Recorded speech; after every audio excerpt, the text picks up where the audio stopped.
There are truths so deeply buried in the sands of time that even history hesitates to uncover them.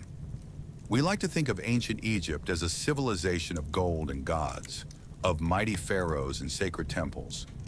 We marvel at the pyramids and speak of eternity, but there's another Egypt, one hidden in the shadows of its own monuments, sealed behind doors never meant to be opened. A civilization where power was measured not only in blood, but in the manipulation of flesh, where sexuality was not personal, but divine and terrifying. In this story, you will not find romance or ritual as we understand them. What you will find is a world where intimacy became control, where bodies were reshaped by belief, and where the line between worship and violation disappeared entirely. Tonight we begin where all secrets end, in the silence of the dead. They say the embalmers of Egypt were the closest humans ever came to gods, not for their wisdom or their strength, but for their hands. Hands that washed the dead, hands that cut and stitched, hands that preserved a body not just for burial, but for eternity. For over 20 years, my hands followed the ritual without question. I touched queens, priests, warriors, and children with reverence.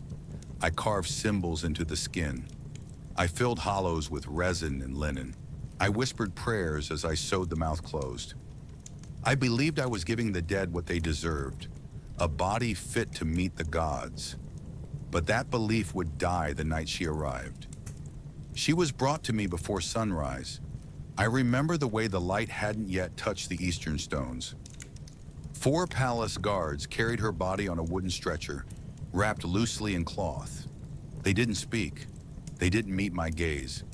And that was the first sign something was wrong. A queen's passing is never silent. There should have been priests, musicians, offerings, a sacred procession. But she came to me as though she were a prisoner, not a monarch. Her skin was still warm to the touch. Her chest, though stilled, retained the color of breath. Her fingers curled ever so slightly, as if caught mid-thought. Death, it seemed, had only just begun its work. But what chilled me more than her freshness was the scroll placed over her chest, sealed with Pharaoh's own mark. I had seen royal decrees before, directives about burial items, protective spells, choice of oils, but never this. I unrolled the scroll and read, "No incisions, no removal of organs, no brain extraction, preserve external appearance only. Do not disturb the sacred region." I read it again and again. It was not a misprint. It was an order to perform a burial without actually embalming, to wrap her like a mummy, but not cleanse her, to seal her as a queen, but never open her as a body. It violated everything I had been taught. In our belief, death was messy. The spirit could not move forward unless the corruption of the flesh was removed. The stomach, the intestines, the brain. These were considered burdens. We took them out so the soul could rise clean. To skip these steps wasn't just odd, it was dangerous. But disobedience meant death, and so I obeyed.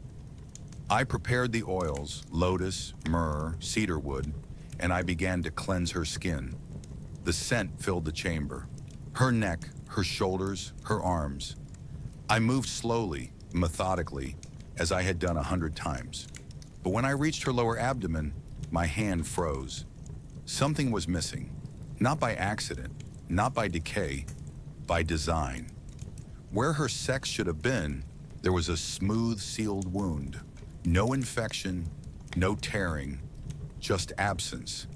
As if it had never been there at all. As if someone had erased her womanhood from history. I had seen mutilations before. Battle wounds, animal attacks, even ceremonial amputations. But this was none of those. This was surgical, intentional, recent. Someone had taken this part of her and had done it with care, and now they wanted me to pretend it had never happened. I stared at the queen's face.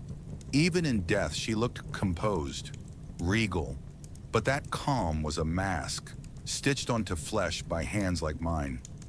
I continued the process in silence. I anointed her with oils. I placed amulets at her throat and heart.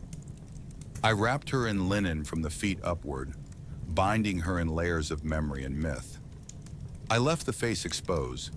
That was customary for royalty, but I couldn't look her in the eyes. When the ritual was complete, I sat alone in the chamber for a long time. I didn't pray, I didn't sing. I simply watched the oil slowly darken the edges of the linen as it dried. I was no longer certain I had performed an act of honor. I wasn't even sure I had done something sacred. I had concealed something terrible, and I had done it well. That night I didn't sleep. When I closed my eyes, I saw her again. Not wrapped in linen, but lying on a table of stone. And she wasn't alone. There were others, dozens, hundreds, all silent, all missing something. Eyes, tongues, breasts, sex. Their faces weren't in pain, but they weren't at peace either.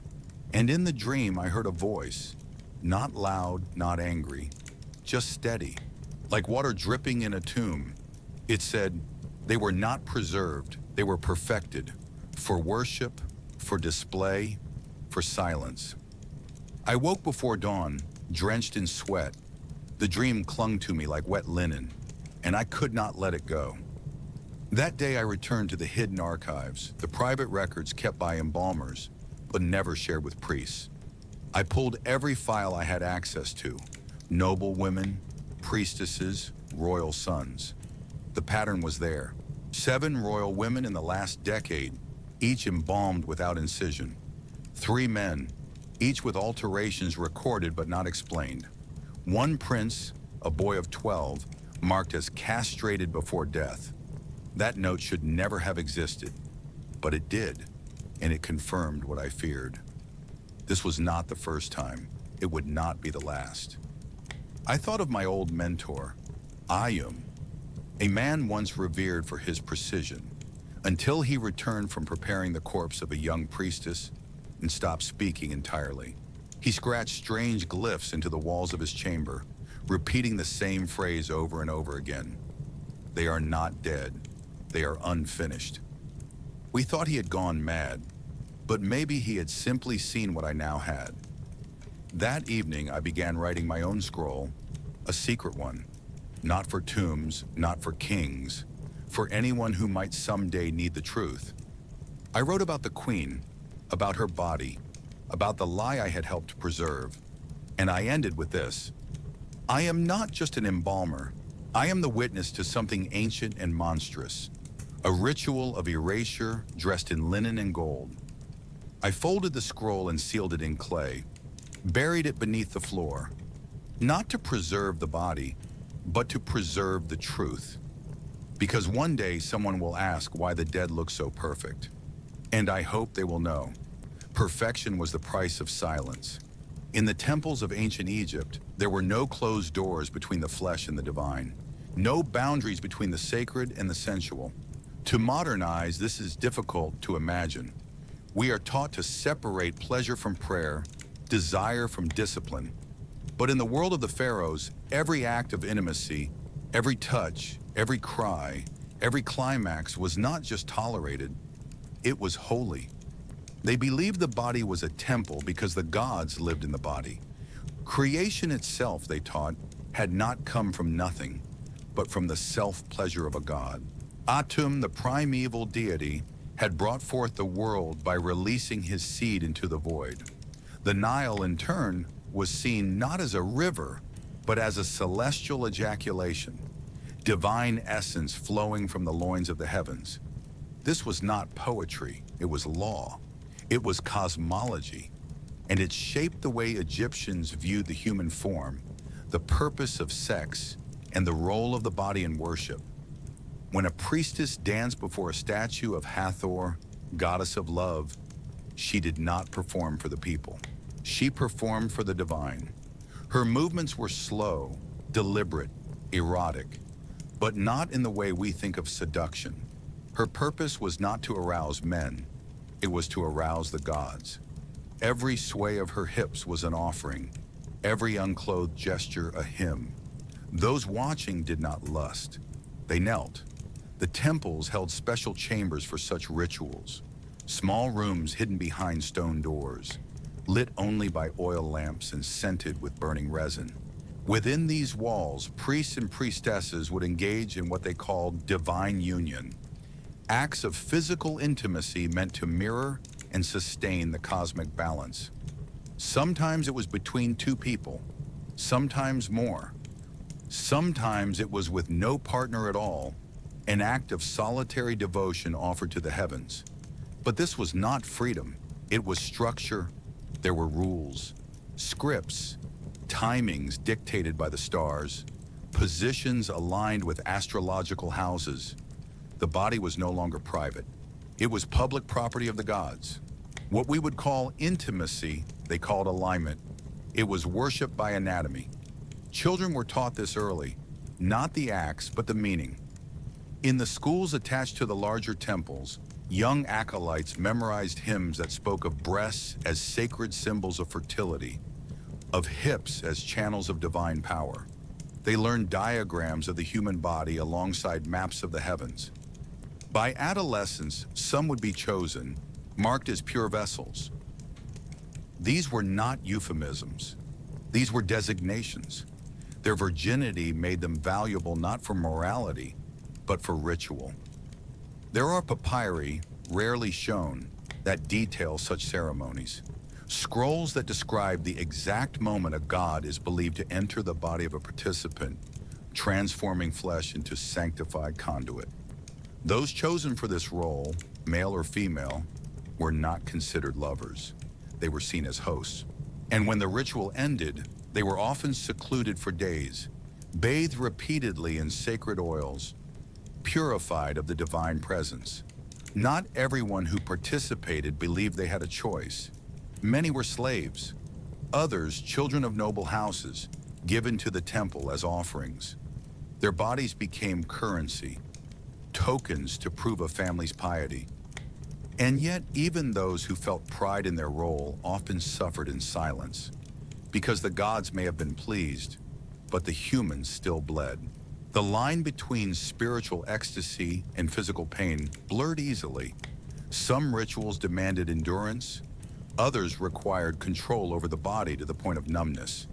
There are records of training regimens for temple servants that included forced stretching, restrictive diets, and prolonged fasting, all meant to reshape the body into something more desirable for ritual. Many didn't survive it, but those who did became part of a myth that glorified suffering as a divine threshold. Not all priests participated, not all temples performed these rites, but those that did so openly, proudly. There were festivals where statues of gods with exaggerated genitals were paraded through the streets, followed by dancers mimicking acts of creation. Citizens would cheer, children would watch, elders would pray, because to them it was not vulgar. It was holy theater, a way to remind the world where it came from and what it owed. Foreigners were horrified. Early Greek visitors wrote of these festivals with confusion, even disgust. Herodotus, the famed historian, described scenes that blurred the line between sacred and obscene, unable to reconcile how a civilization so advanced could be so unashamed. But the Egyptians were not ashamed. To them, shame was the sin. To deny the divine nature of sex was to deny the gods themselves. Over time, however, the openness began to shift. As foreign powers entered, first the Persians, then the Greeks, and finally the Romans, pressures to conform to new moral standards emerged. Temples were told to close certain chambers. Priests were instructed to keep their rituals hidden from outsiders. The divine union became a secret, one whispered only behind sealed doors, written in codes no longer understood. And yet the beliefs never fully died. Even in the latest papyri from the last native dynasties, the language of worship remained sensual. The metaphors were still fertile. The hymns still dripped with double meanings. What was once visible had gone underground, but it had not vanished. Modern scholars still argue about what truly happened inside those temples. Some call it exploitation, others call it liberation, but perhaps both are true. Perhaps the real horror is not the presence of sex in worship, but the way it demanded that the body no longer belonged to the person within it. As an embalmer, I saw the consequences. I saw bodies prepared not for rest, but for performance. I saw the aftershocks of a culture that asked people to become vessels, and when they were emptied, we wrapped them in gold as if to say, you were never meant to be human anyway. The queen who arrived on my table, mutilated, sealed, sanctified, was not an exception. She was a continuation, a result of a belief system that had turned desire into doctrine and control into cosmos.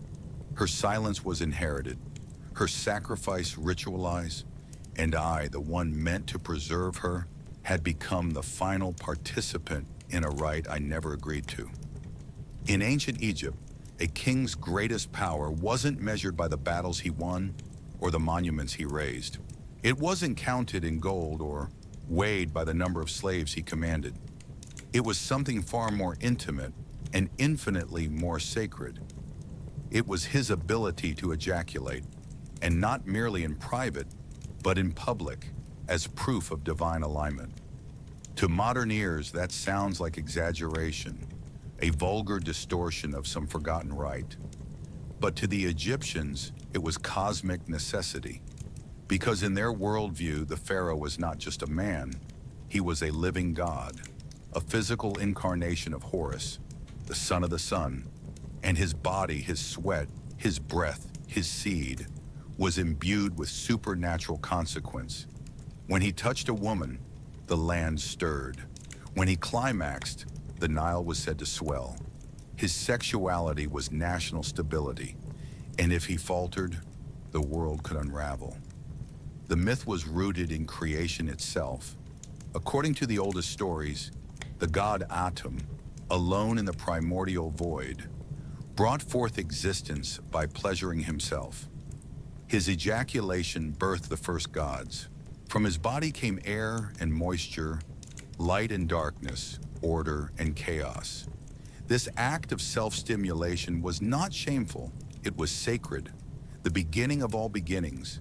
And because the pharaoh was seen as Atum reborn, it became his solemn duty to reenact that first release again and again, in temples and ceremonies in moments of drought, to keep the cosmos in balance.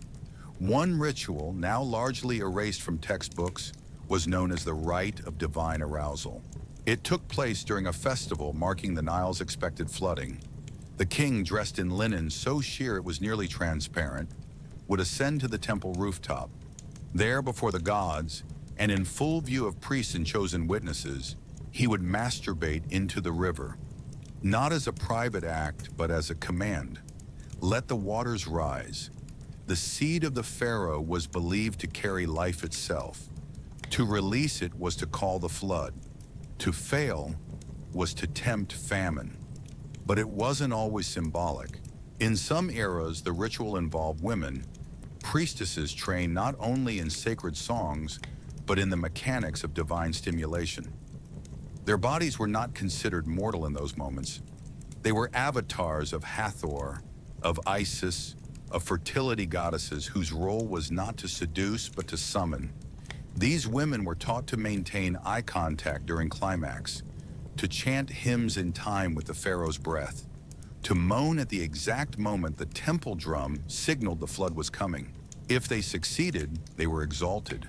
If they failed, they were often blamed. There are inscriptions, faded now, that describe these ceremonies. One tells of a pharaoh who had failed to ejaculate for 3 successive flood cycles. Priests declared the Nile was offended. The people panicked. The priestesses were whipped. And the pharaoh, under pressure from both temple and state, was forced to undergo spiritual recalibration, a month-long regime of tonics, aphrodisiacs, and supervised arousal until his performance could resume. Because in Egypt, a weak pharaoh wasn't just a failing man. He was a national threat. This obsession with potency bled into every aspect of royal life. Paintings from the Old Kingdom depict kings with exaggerated genitals, not as pornography, but as propaganda. Their seed was shown spilling into soil, into women, into the sky itself. On temple walls, scenes of sexual power were carved not in secret corners, but in open courtyards. Children saw them. Elders blessed them, because everyone knew when the pharaoh came, the land came alive. Even the royal harem played a role in this ritualized sexuality. Contrary to popular imagination, it wasn't merely a place of pleasure. It was a system of surveillance, a living laboratory where the pharaoh's virility was measured daily. The women of the harem were not just lovers. They were testers, witnesses, and occasionally scapegoats. Every morning, servants recorded which woman had spent the night in the king's chamber. Every morning, a priest examined the linens. If there were no signs of release, the whispers would begin. Was the king ill? Was he cursed? Was his body still divine? To prevent scandal, pharaohs were often given herbal enhancements, extracts from blue lotus, mandrake root, and even crushed scarab. These substances heightened arousal, extended endurance, and sometimes induced hallucinations. In high doses, they caused euphoria, and in rare cases, seizures mistaken for divine possession. For the priests, it didn't matter. So long as the flood came, so long as the people believed. And the people did believe. When the Nile flooded as expected, the city celebrated. Offerings were made to the temple. Songs were sung in the pharaoh's name. Statues were erected depicting him in postures of virile dominance, holding not a scepter, but his manhood, proudly sculpted. These weren't crude symbols. They were contracts, carved reminders that the king had delivered life. But what happened when the river stayed dry? When the flood failed, the gods had to be appeased. The pharaoh, often publicly blamed, would be secluded. New priestesses would be selected, young, unspoiled, possibly foreign, to reset the energy of the rites. In extreme cases, men from the lower castes were sacrificed, bled into the Nile as substitutes, their deaths framed as fertility offerings. And still the pressure on the king's body remained, not to fight, not to rule, but to perform. Over time, as foreign powers entered Egypt, the ritual shifted. Greek rulers, though fascinated by Egyptian mysticism, were horrified by the explicitness of these rites. Ptolemaic kings often hired local men to act as stand-ins during the ceremony. In some cases, eunuchs were used to preserve purity, but the people knew. The power had thinned. The seed had grown stale. And then came the Romans. Pragmatic, ruthless, and utterly unsentimental, the Romans banned public fertility rituals. Temples were stripped of carvings deemed obscene. Ceremonies were rewritten as metaphors. The pharaoh's climax became a parable, not a performance. The seed was lost in poetry. The river stopped listening, but the memory survived. Even centuries later, when Egypt was no longer sovereign, villagers whispered of the days when kings made the waters rise, when one man's body governed the sky, when sex was not hidden or profane, but sacred, expected, required. In my years as an embalmer, I preserved many kings. Their bodies were decaying monuments to forgotten power, but even in death, the myths clung to them. Priests demanded their genitals be preserved separately, wrapped in gold leaf, placed in custom canopic jars, sometimes even enhanced, lengthened, stiffened, modified post-mortem to appear potent forever, because weakness could not follow a pharaoh into eternity, not even in silence, not even in truth.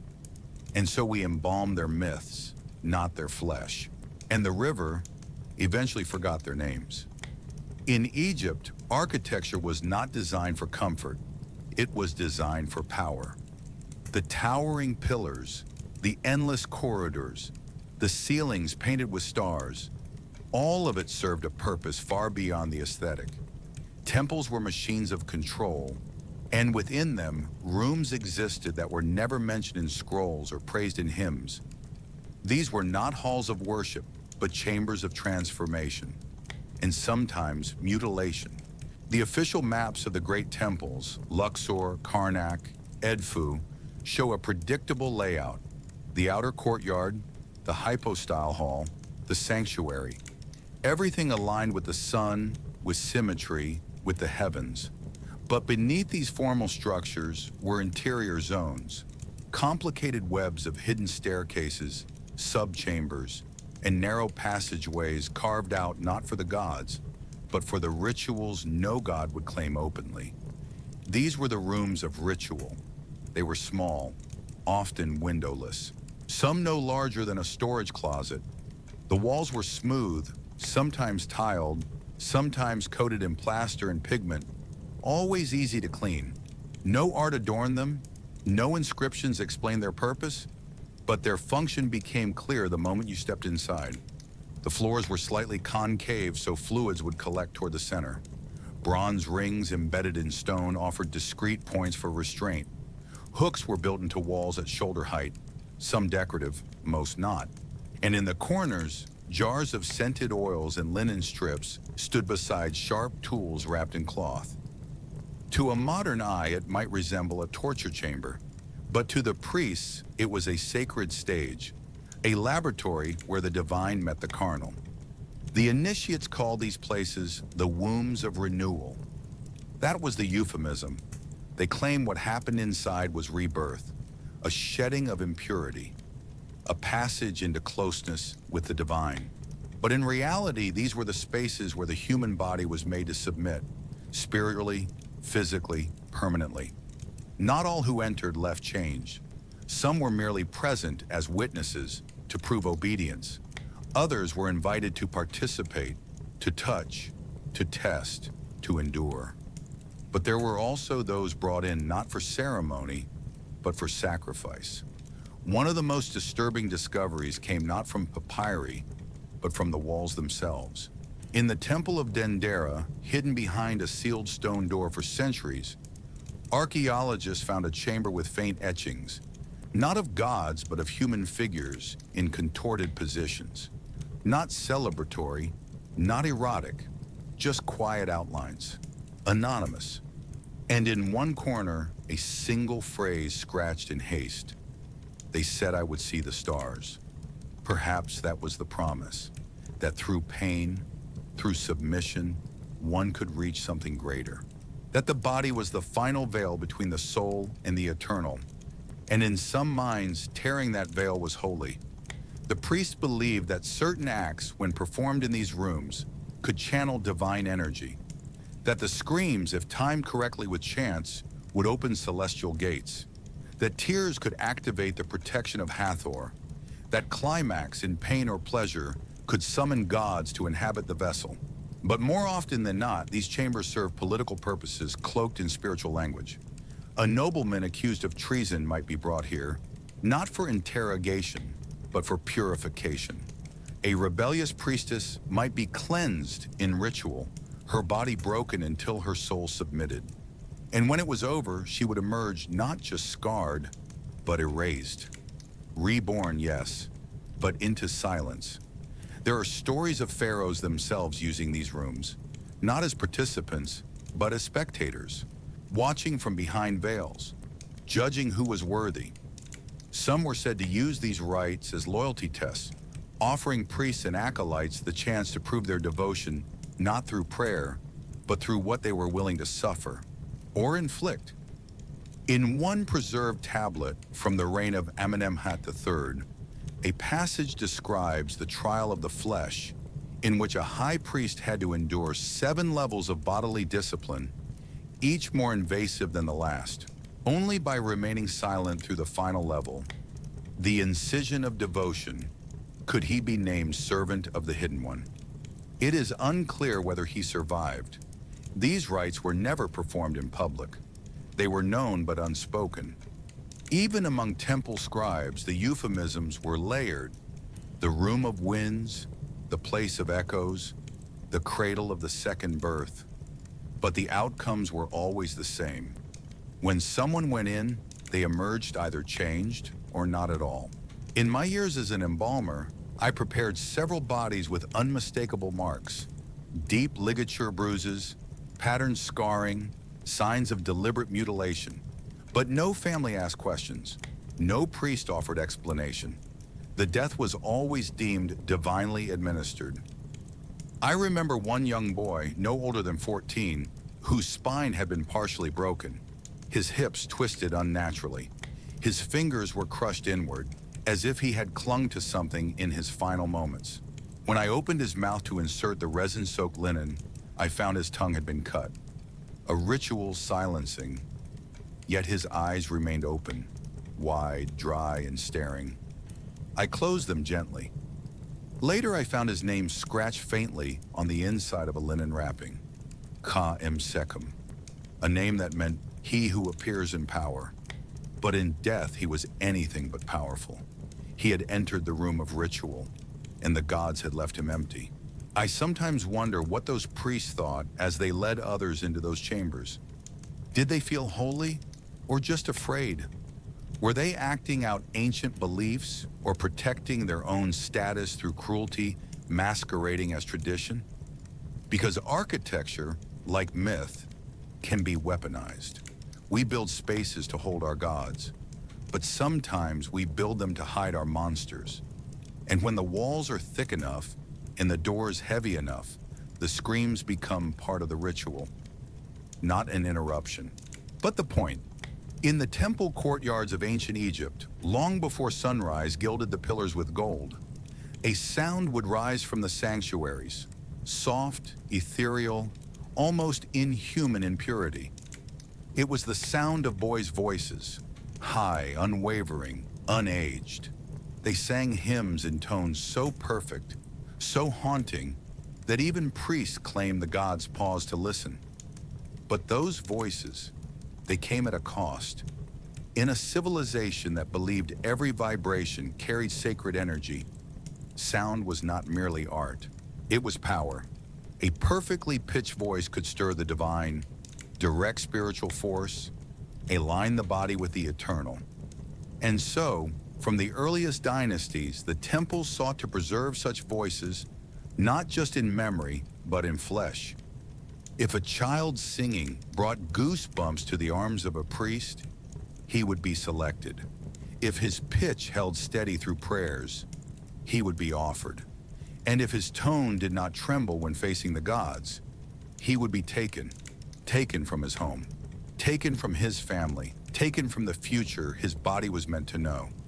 These boys were known as the singers of eternity, and to keep their voices from falling into the deeper tones of manhood, the priests stopped nature itself. Before the age of 12, often as young as 8, they were subjected to what was called the sacrifice of descent. The procedure was rarely spoken aloud. Even in temple records, it was disguised with euphemisms: the binding of the seed, the stilling of Horus's ladder. But we know what it was: castration. Their testicles were removed, sometimes partially, sometimes entirely. In some periods, the operation was done surgically with sharpened obsidian under sedation with lotus narcotic. In others, more primitively, it was achieved through crushing, binding, or cauterizing. Many did not survive, but those who did sang with a voice that seemed to hover outside time. The priest told them it was an honor. "You will never age," they said. "Your voice will echo through eternity. The gods will know your name, even as others are forgotten." The boys were often too young to argue. Some were even proud. Others simply too frightened to understand. After the procedure, they were placed in stone-cold rooms, their wounds treated with wine and linen. For weeks, they were forbidden to speak, only to hum, a way of testing whether the voice had been preserved. If it cracked, the ritual was deemed a failure. The child was sent to the scribes or the kitchens. But if it held, if the voice floated like silk through the temple halls, he was trained, cloaked in incense, and assigned to the choir of light. The choir did not perform for the public. Their music was reserved for the gods alone. They sang in the most sacred chambers, during funerals of high officials, in rites of passage for the pharaoh, and during the rising of the Nile. Their voices were said to guide souls into the afterlife, to awaken sleeping statues, to soften the wrath of jealous gods. But they themselves were never allowed to leave the temple walls again. They lived together in stone dormitories, supervised day and night. Their diets were regulated to maintain high, clear voices. Their exposure to the sun was limited, lest their bodies develop, lest their spirits awaken into manhood. They were kept celibate, silenced outside of song. Their very existence reduced to sound, to resonance, to purity. And when their voices finally changed, despite the priest's efforts, when the body rebelled or illness shifted the tone, they were discarded, not killed. That would have drawn attention. They were simply reassigned. Some became scribes. Some were made stewards of the next generation. A few, those whose loyalty endured, were permitted to remain in the temple as silent monks. Men who had once sung the stars awake, now sweeping floors in silence. I once embalmed one of these singers. He was old, perhaps 40, though his face bore the fragile bloom of youth unnaturally prolonged. His body was thin, his hips narrow, his throat lined with scar tissue. He had died, they said, of sudden fever, but his hands told a different story. His fingernails were torn, as if from clawing at stone. His tongue had been bitten through, and beneath his nails, blood, not his own. Perhaps he had finally screamed, or perhaps he had remembered. The priests insisted on wrapping his body in gold-threaded linen, placing a carved ankh over his throat. They said he had died in song, that he had joined the cosmic choir. But when I touched his body, I felt no peace, only silence. Deep, bitter, final. His name was Nebka, meaning the voice of the soul.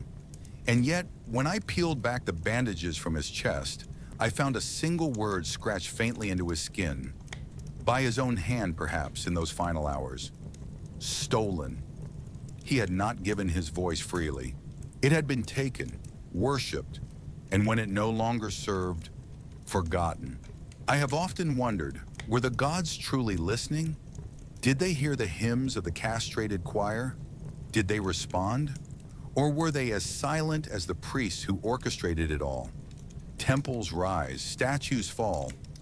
But sometimes when I stand in the ruins of the old sanctuaries at dusk, and the wind slides through broken stone like a forgotten breath, I think I hear it, soft, distant, impossibly high, a note held too long by someone who never got to grow old. They called her Hemet Necheret, the god's wife.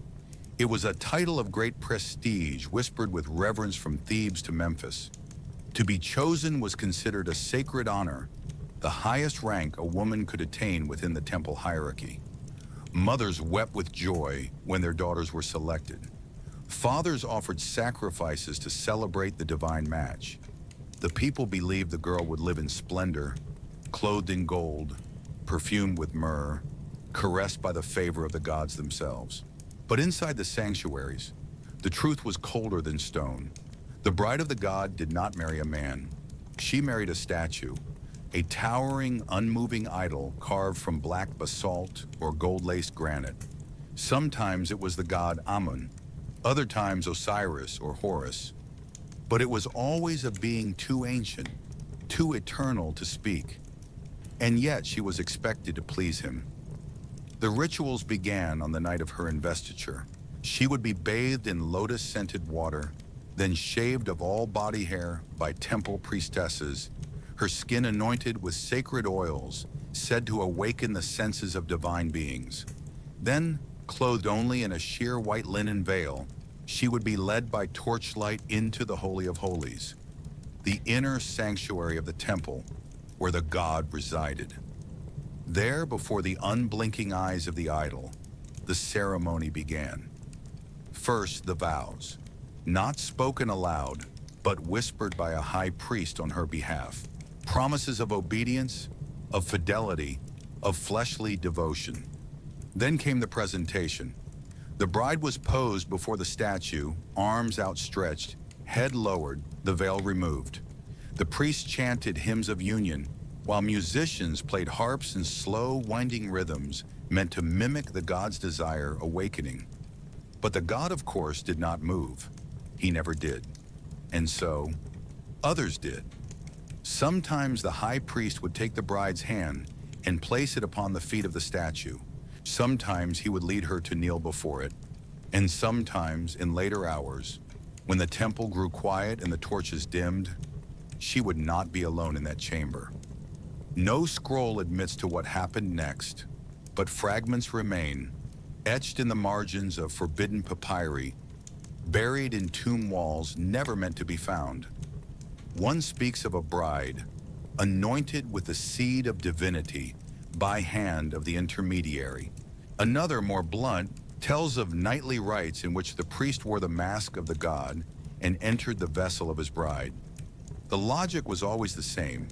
The god cannot move, but his will must be fulfilled, and so the priest became his flesh, the god's hand, the god's voice, the god's lover. The women chosen were young, usually virgins between 12 and 16. They were told their bodies were divine instruments, their pleasure a form of praise, their pain a passage. They lived in luxury, yes, but gilded and caged. Each night they were led into the god's chamber. Each morning they emerged silent. If they cried, they were said to be overwhelmed by divine ecstasy. If they bled, it was the mark of transformation. If they refused, they were replaced. One woman, her name lost, but her voice preserved in a single fragment, wrote in charcoal on the underside of a shrine. He does not breathe, he does not move, but he takes everything. Her words were scratched out, but not before someone copied them. Someone who perhaps saw her vanish not long after. Because god brides were not permitted to marry mortals. They were not permitted to bear children. Their wombs belonged to the temple. And in rare cases, when a god's bride did conceive, the child was claimed as a miracle, often raised as the next high priest or hidden altogether. Some say the gods demanded celibacy. Others say the temple could not risk the truth. For the rare bride who served well, she was buried with honors, wrapped in gold linens, her sarcophagus etched with symbols of union. Some even show her lying beside the god, their carved limbs touching, but most left no tombs, their names forgotten, their bodies discarded. Because once her beauty faded, so did her divine purpose. I embalmed one such bride many years ago. Her body was delicate, her ribs bruised, her legs scarred, a thin golden ring still clasped around her ankle, the sign of Amun's chosen. She had died young. The priest told me her heart had stopped during a vision, but when I washed her, I found bruises around her neck, and between her thighs, the truth. I said nothing. Instead, I placed a single lotus petal beneath her tongue. It is said that the dead must speak their names in the afterlife to be admitted. She had been robbed of hers in life. I hoped the flower would remind the gods that she too had once sung. Today we speak of the power of the god kings, of their temples, their priestesses, their heavenly unions. But rarely do we speak of the girl, kneeling alone before an idol, whispering into stone, pleading for it to blink, to breathe, to stop.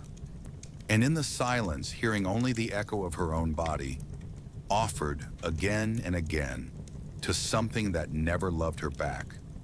Once a year, the rules dissolved. The temples opened their gates.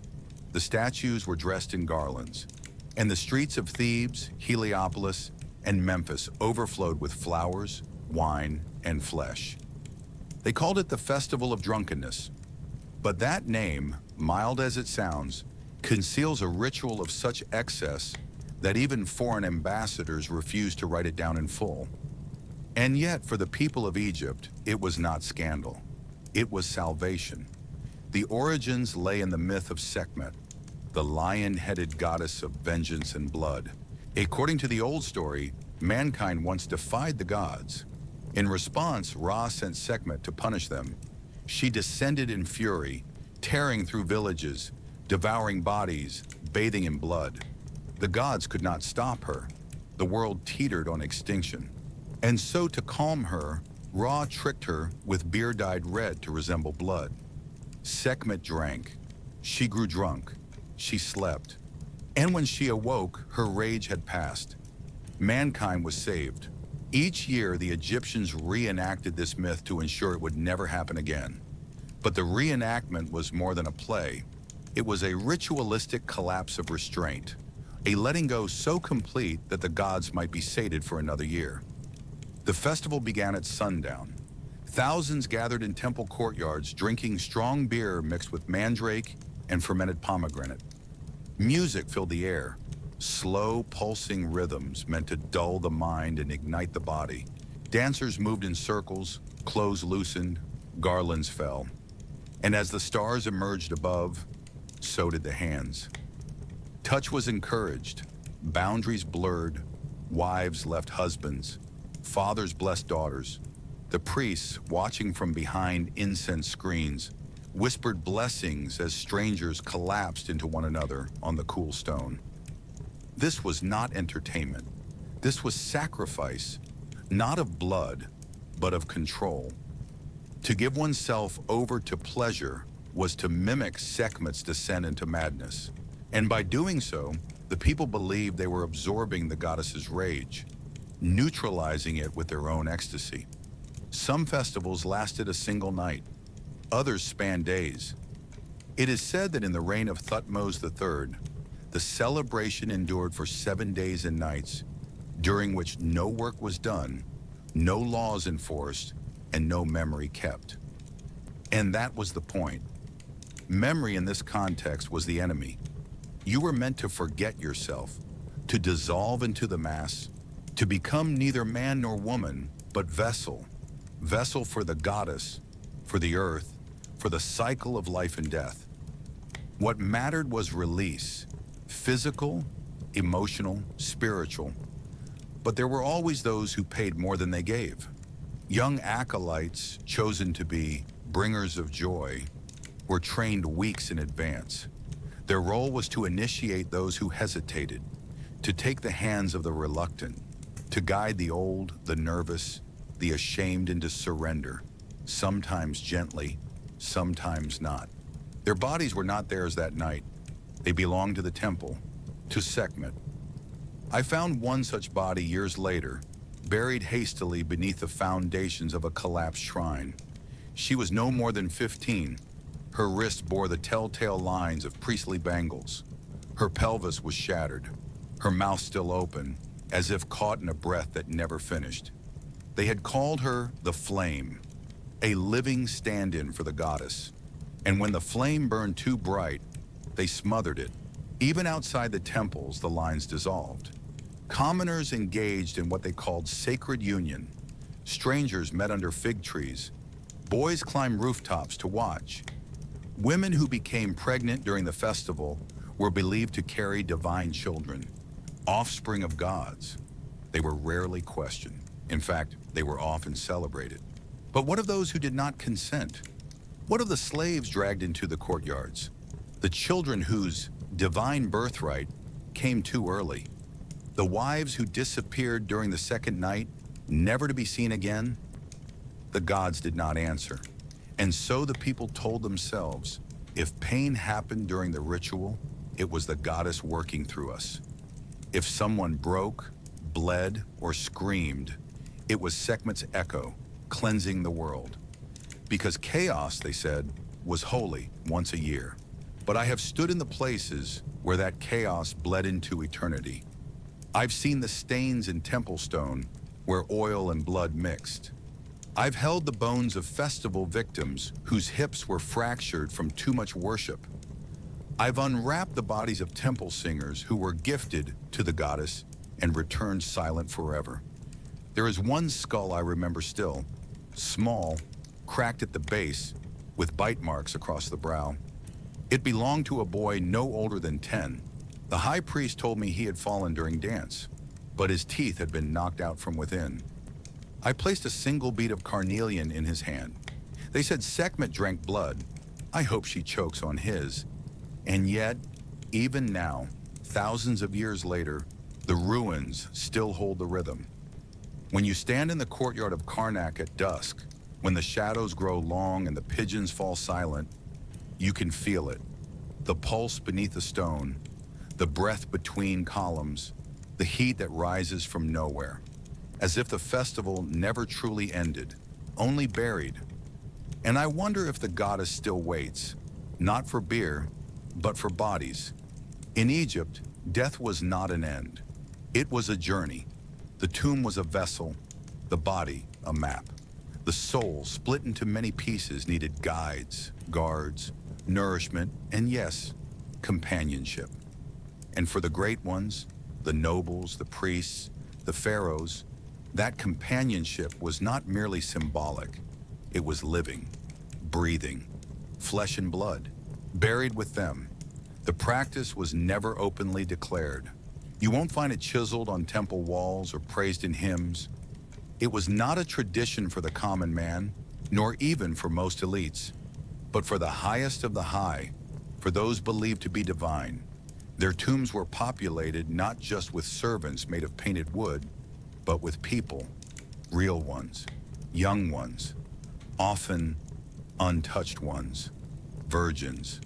They were chosen with care, selected from among the palace maids, temple acolytes, or slave girls whose beauty, silence, and obedience made them worthy. Their role was called Ankh-Ta Shepses, bearers of life for the revered. To ensure their master's comfort in the afterlife, they were expected to enter it with him, not as mourners, as possessions. When a powerful man died, preparations began immediately. His tomb was filled with food, treasure, and spells. But among these, priests also selected the living, usually 4, sometimes 12, always female, always young. They were told it was a gift, that they would be close to the gods, that by dying in purity, they would live forever in paradise. Some believed, others cried, others still were drugged. The death ritual varied. In some cases, they were killed swiftly, strangled or poisoned, then embalmed like their master. But in others, they were sealed alive in a chamber adjacent to the tomb, left with only oil lamps, incense, and a few days' worth of figs and water.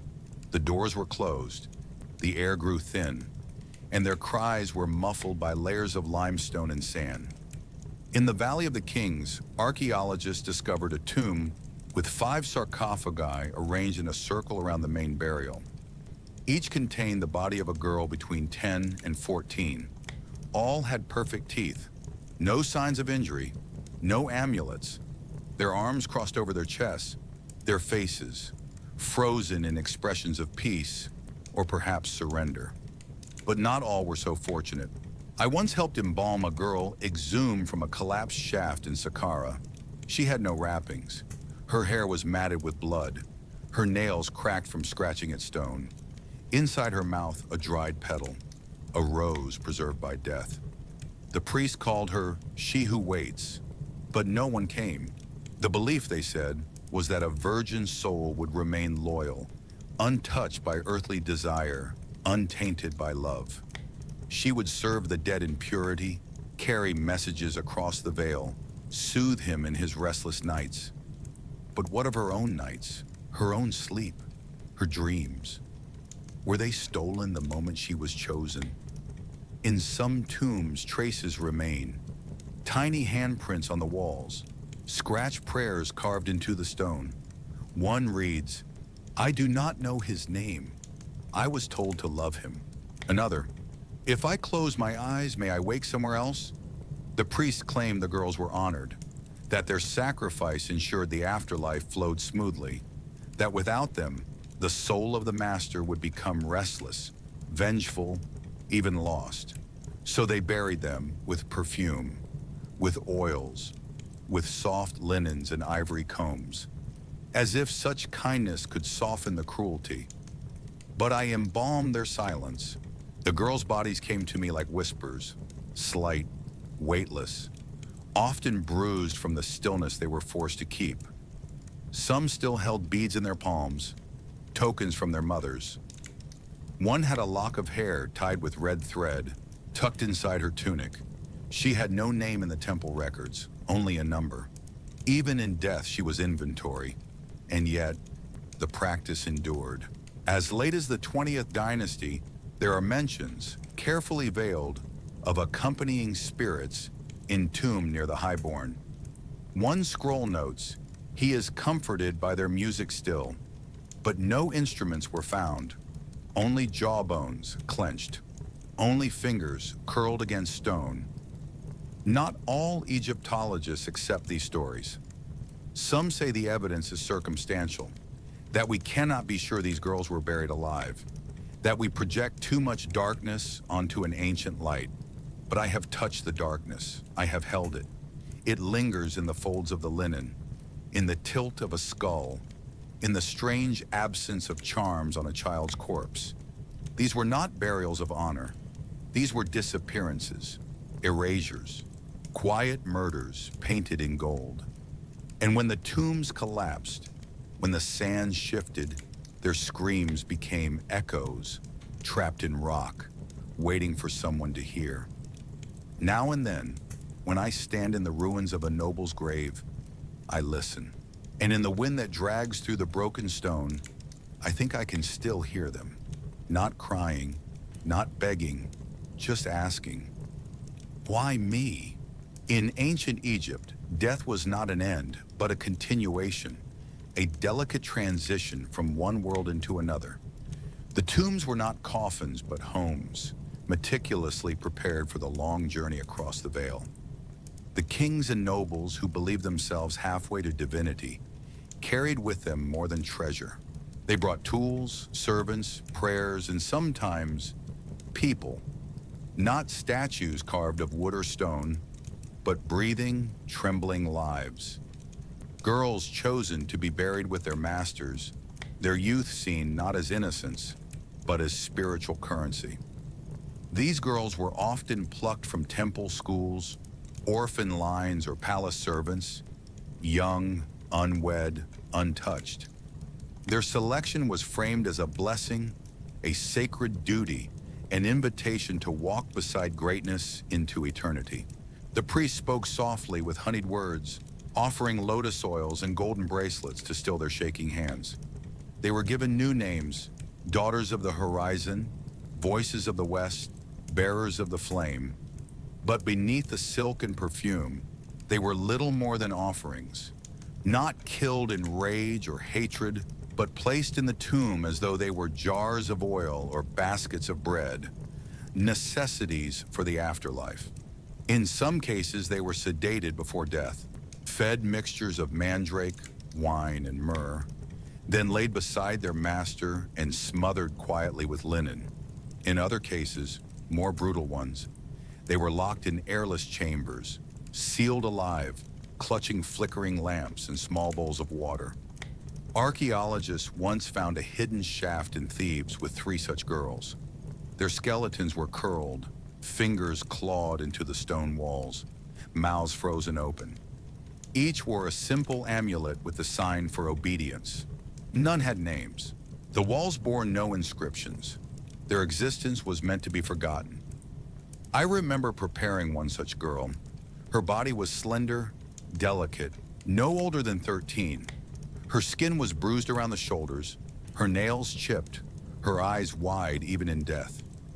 A thin gold thread had been tied around her ankle, bearing the royal seal. She was meant to lie at the feet of a general, her body positioned so her face looked up toward his, as if her last sight must be his eternal glory. As I wrapped her in linen, I slipped a single dried rose petal into her hand, an offering not to the gods, but to the part of her soul that still lingered, confused, asking why. The practice was never recorded in public inscriptions. Officially, Egypt had abolished human sacrifice, but behind closed doors in the tombs of the powerful, the ancient hunger remained. It was not done out of cruelty, but out of a belief that life could be carried forward like property, that the king would still need servants, that a man should not journey alone. And so, alongside jars of honey and alabaster makeup, they placed girls. Soft, silent, stolen. Not all were unwilling. Some were indoctrinated from childhood, told their purpose from the age of 5. To serve the pharaoh was to become part of godhood. A few even wrote prayers asking to be chosen. But others, most, had no choice. There is a record from a hidden archive in Memphis describing a screaming maiden who resisted during the sealing. She tore her veil, broke a lamp, scratched the embalmer. The text does not say what became of her, but a broken lamp was found in that same tomb centuries later. Burned into its base was the word no. Even after death, their suffering was concealed. They were wrapped tightly, without the usual charms or names. Some were buried with lips sealed by resin, their mouths closed to prevent their spirits from speaking in judgment. Others were embalmed with their hands bound beneath the wrappings. Never crossed over the heart, never honored. The message was clear. You go with him, but you do not speak. You are present, but not remembered. And yet, the bones remember. In Saqqara, a chamber collapsed during a sandstorm, revealing a hidden burial.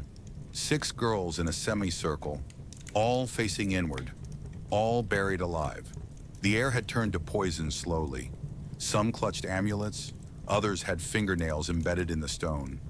One had written something with blood across the wall before she died. The words were simple. I do not know his name. Her life, her death, her eternity, given to a man she never met, never loved, never chose.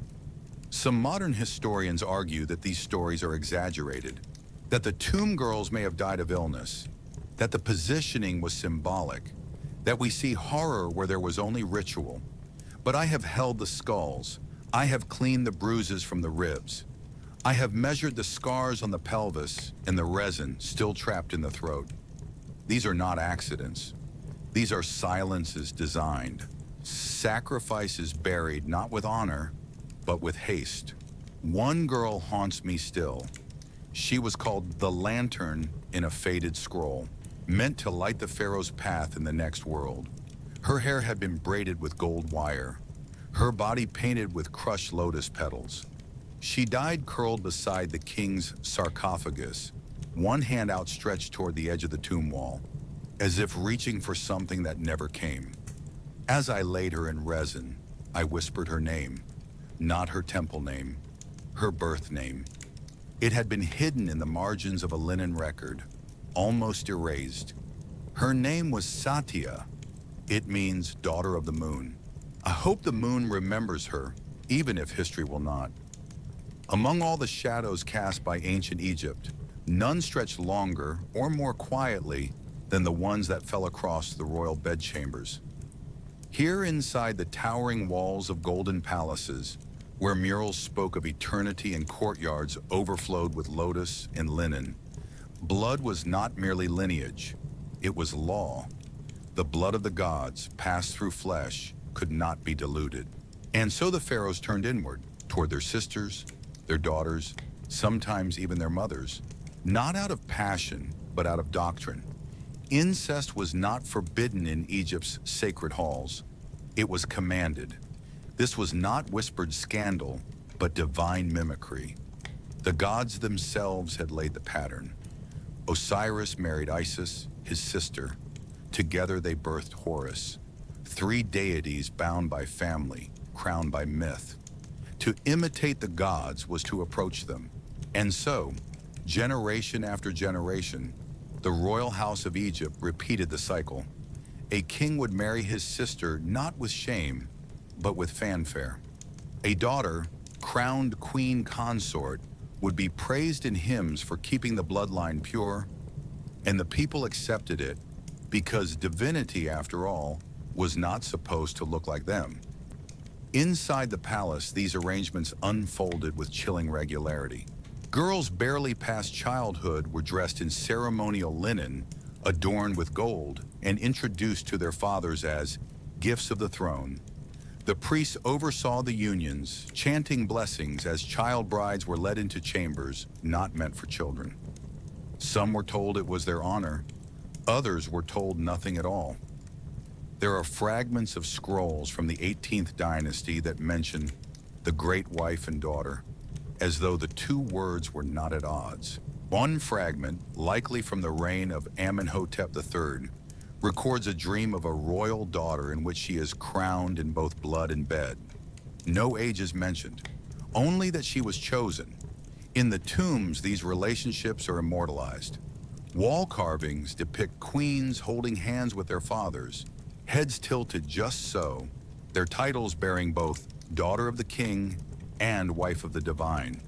In one particularly eerie relief, a young girl is shown offering grapes to a seated pharaoh, her other hand resting gently on his shoulder, her eyes gazing downward.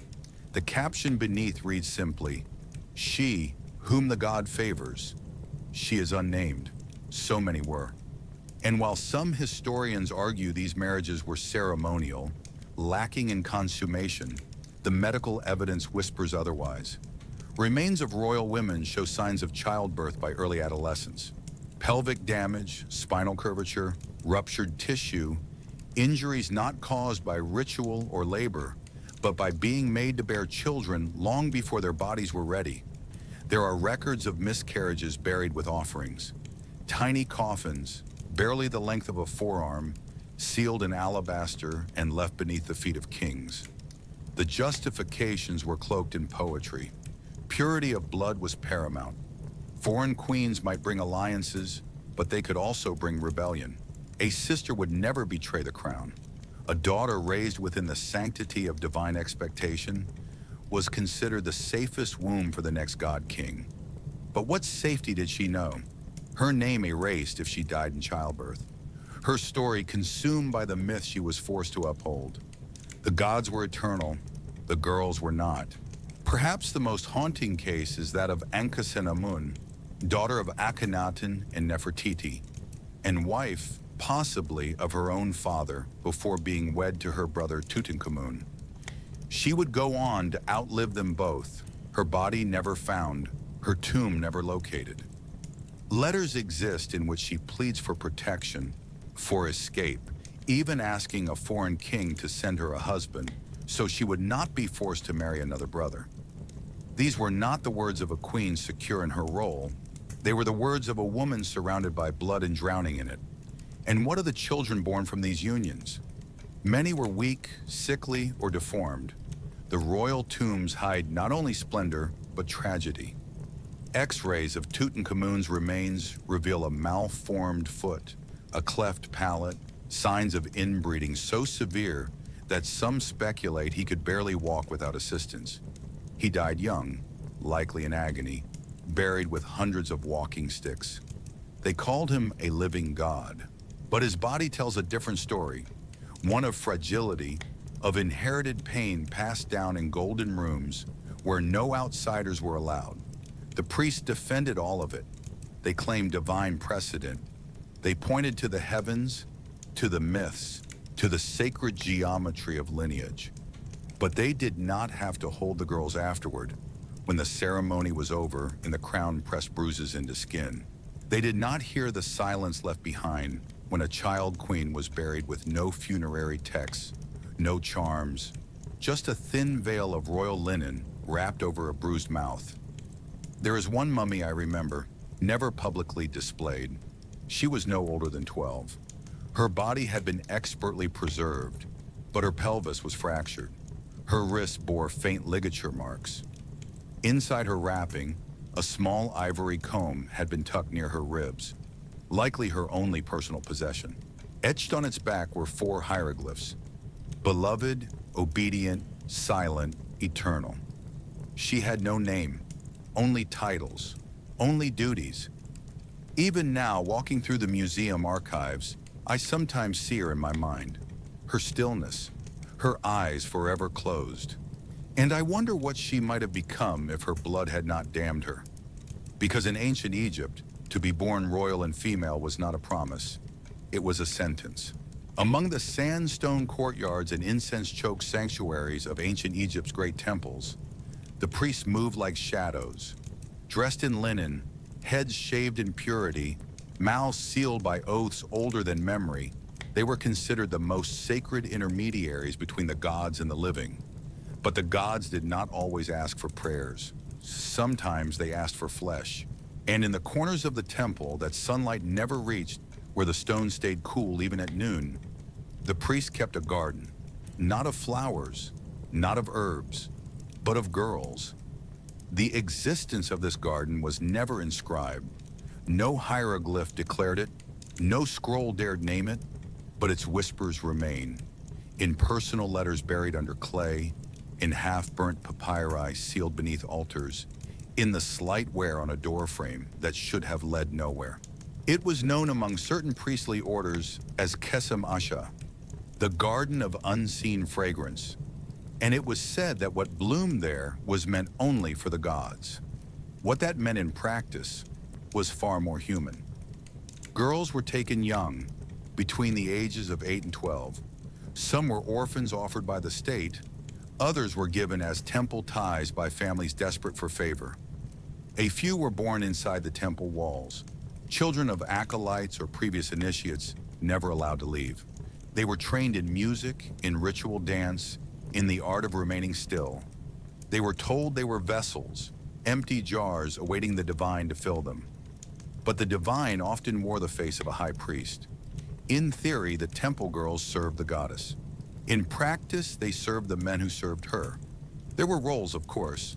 The song maidens, who performed the sacred harmonies before rituals, the bearers of light, who carried oil lamps during processions, and the veiled ones, who were never seen in public, who never spoke except when summoned, who lived in a side corridor that no map included. These were the ones the gods touched directly, it was said. Their bodies were to remain pure, unspoiled by ordinary men. Yet stories persist, quiet, broken recollections, that purity was a mask, not a condition. One former temple scribe, in a letter never meant to be seen, describes a room lined with alabaster and cooled by damp cloths, where girls were washed in milk, their hair braided with lotus stems, and their lips painted red with ochre. They waited, kneeling on mats, for the appearance of the first voice of the temple, the high priest. When he arrived, the doors were closed. Incense was lit.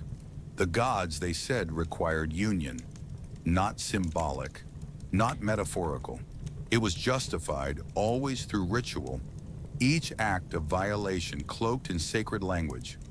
The god Ra enters his vessel. The blood of Isis awakens the Nile. The union of sky and earth ensures the flood. And because no one outside the temple saw, and no one inside was allowed to speak, the garden bloomed in silence. Some girls died, hemorrhaged, infected, discarded quietly with no burial rites. Others were kept for years, their bodies aging into womanhood behind closed doors, until they were no longer considered suitable for divine contact. Then they were sent away, married off to minor scribes, given to barracks as wives, or quietly murdered and wrapped as offerings. The records refer to them only as spent flames. I embalmed one. She was found buried beneath a minor temple in Karnak, her body curled inside a broken clay basin, not a coffin. She had no amulets, no name tag, no adornment, only a necklace of faded cowrie shells, symbols of femininity and fertility. Her pelvis was shattered, her ribs had been cracked inward, and yet her face was calm. Perhaps death was the first kindness she had known. Perhaps it was the only God that truly touched her. The priests who oversaw such practices were often revered, believed to possess the power to speak with gods directly, to channel divine wisdom. And perhaps they believed that. But belief does not undo harm. Power once given rarely remains uncorrupted. And in a system where secrecy was sanctity, abuse could grow like mold beneath the alabaster. What makes this darker still is that some of the girls believed. They clung to the illusion that they were holy. that the pain was part of transformation, that by surrendering their bodies, they ascended beyond the mundane. There is a prayer fragment scribbled on the back of a training tablet that reads, "Let me be the door, let me be the flame, let me vanish." The handwriting is childlike. It is surrounded by smudges that may be tears or simply water. Some escaped. A rare few slipped away during festivals disguised in the chaos or aided by sympathetic servants. One tale recorded in a late Coptic manuscript tells of a girl who ran barefoot across the desert to a rival temple and demanded sanctuary. She was never returned. The temple that kept her was burned in the years that followed. The girl's name was lost, but the story survived. Not all gardens bear beauty. Some are built in shadow, watered with silence, and pruned by fear. The Garden of the Priests was such a place, a sanctuary for sin, dressed in the robes of devotion. And though time has collapsed its doors and sand has filled its halls, I still feel its presence when I pass through the older sanctuaries. The stone holds memory, and sometimes it breathes. When I am alone in those halls, I whisper the only benediction I know, not to the gods, but to the girls. May your names be returned. May your pain be heard. May the silence that consumed you be broken, one chapter at a time. In the heart of Pharaoh's palace, where the columns rose like tree trunks carved from moonlight and the scent of blue lotus clung to every corner, lived a forest of women. Dozens, sometimes hundreds, selected from across the land for beauty, lineage, or sheer convenience. They were not slaves nor queens. They were consorts, royal concubines, existing somewhere between pleasure and politics, luxury and captivity. And in that gilded prison, jealousy was not just natural, it was ritualized. The harem in ancient Egypt was called Perkener, the house of seclusion. Despite what fantasy imagines, it was not a place of constant indulgence, but of hierarchy, surveillance, and silence. Each woman had her rank. Some were favorites, others placeholders, many forgotten. The pharaoh was the sun around which they orbited. But when the sun favored one flower too long, the others withered, and their withering became dangerous. At the top of the hierarchy stood the great royal wife, first among many, often the pharaoh's sister or cousin, appointed not just for love or fertility, but for tradition. Below her were secondary wives, daughters of nobles and foreign kings, their roles political. Beneath them, the concubines, dancers, pleasure singers, and girls sent as tribute from distant provinces. They came adorned in ivory bracelets, perfumed with crushed cedar and cinnamon, but stripped of family, status, and often future. This layered world bred not just competition, but quiet warfare. In the court of Ramses III, this rivalry erupted into something far more lethal.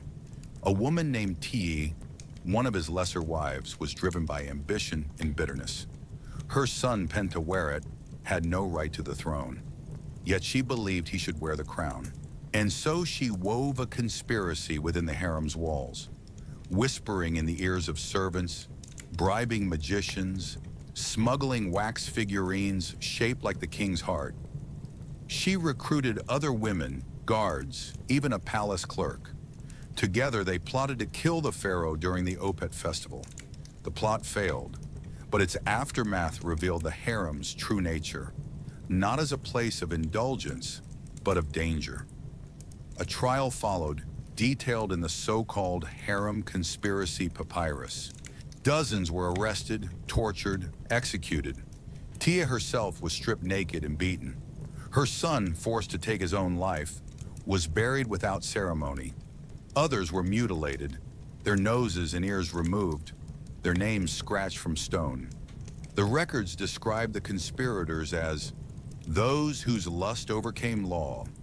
But what drove them was not lust, it was desperation. In other harems, the violence was quieter.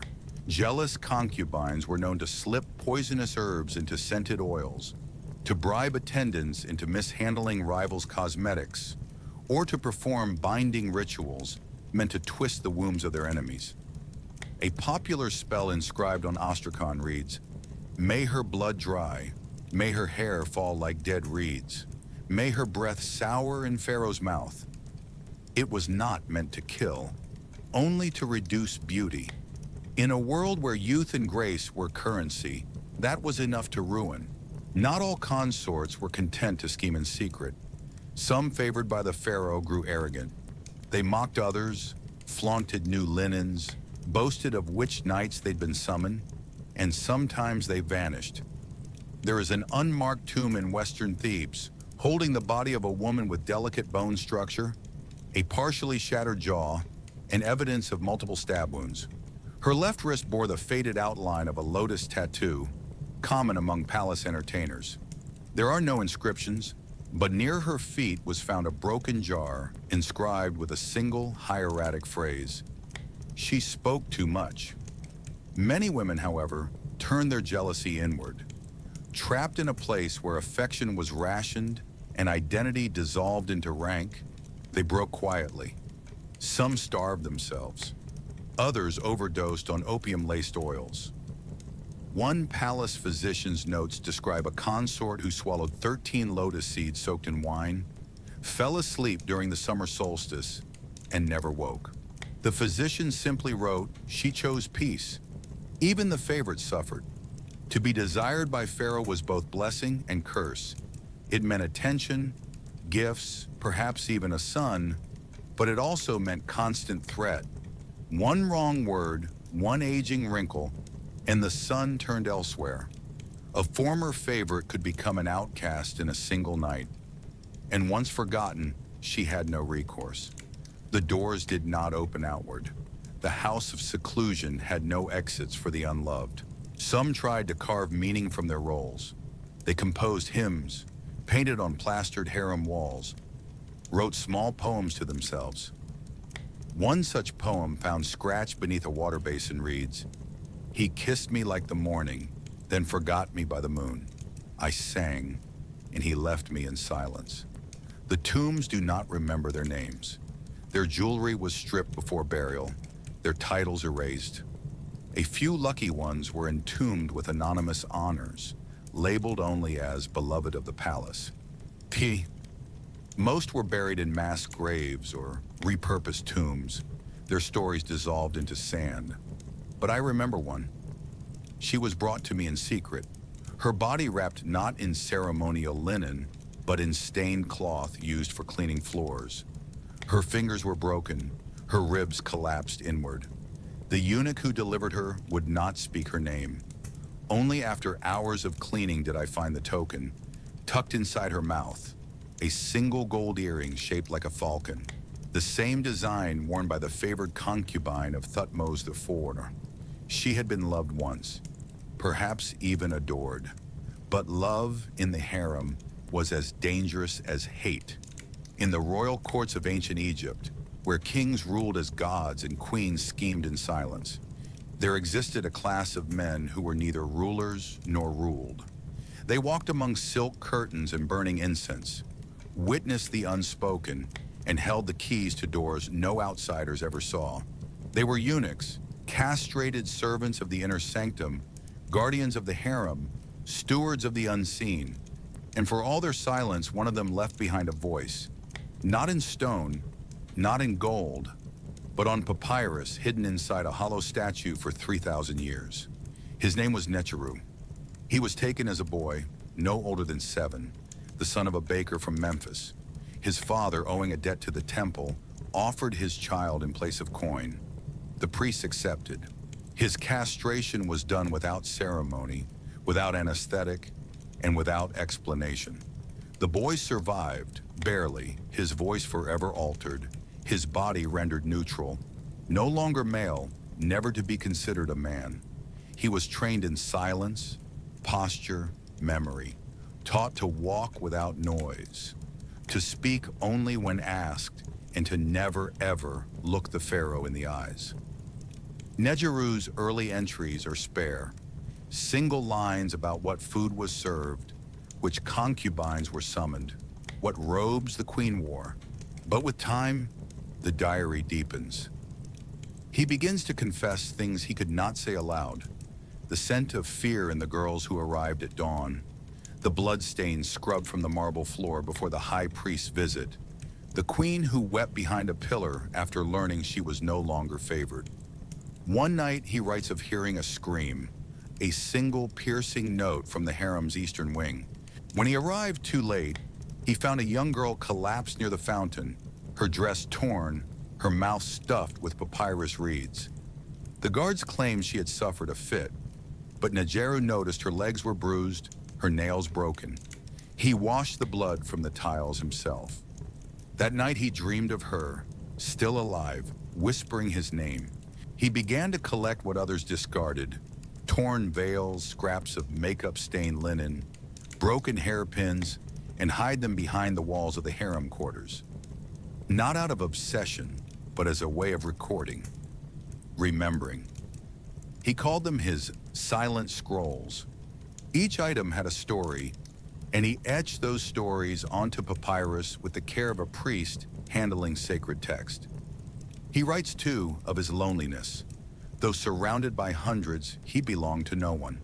The women feared him. The men ignored him. The gods remained silent. He watched girls enter the palace like offerings, bright-eyed, perfumed, trembling, and emerge years later with hollow eyes and faces that flinched at touch. Some left bearing sons. Others left wrapped in linen. Most simply disappeared. One entry, dated near the end of his life, reads, "The young one from Nubia, she sang to herself while combing her hair. The others mocked her for it.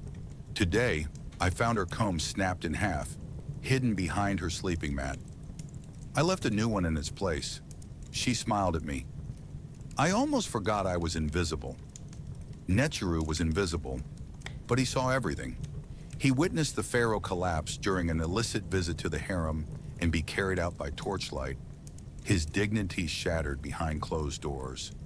He saw the queen choke on wine and slap a servant, then fall to her knees and beg for her dead daughter to return. He watched a concubine swallow blue lotus until she could no longer stand, then kiss the statue of Hathor and throw herself into the garden pool. He recorded not just events, but emotions. The bitterness behind a servant's stare, the envy curdling in a younger wife's laughter, the fear that hardened the high priest's voice when the omens turned against him. His diary is not a record of facts, but of tremors, those small human earthquakes that history rarely remembers.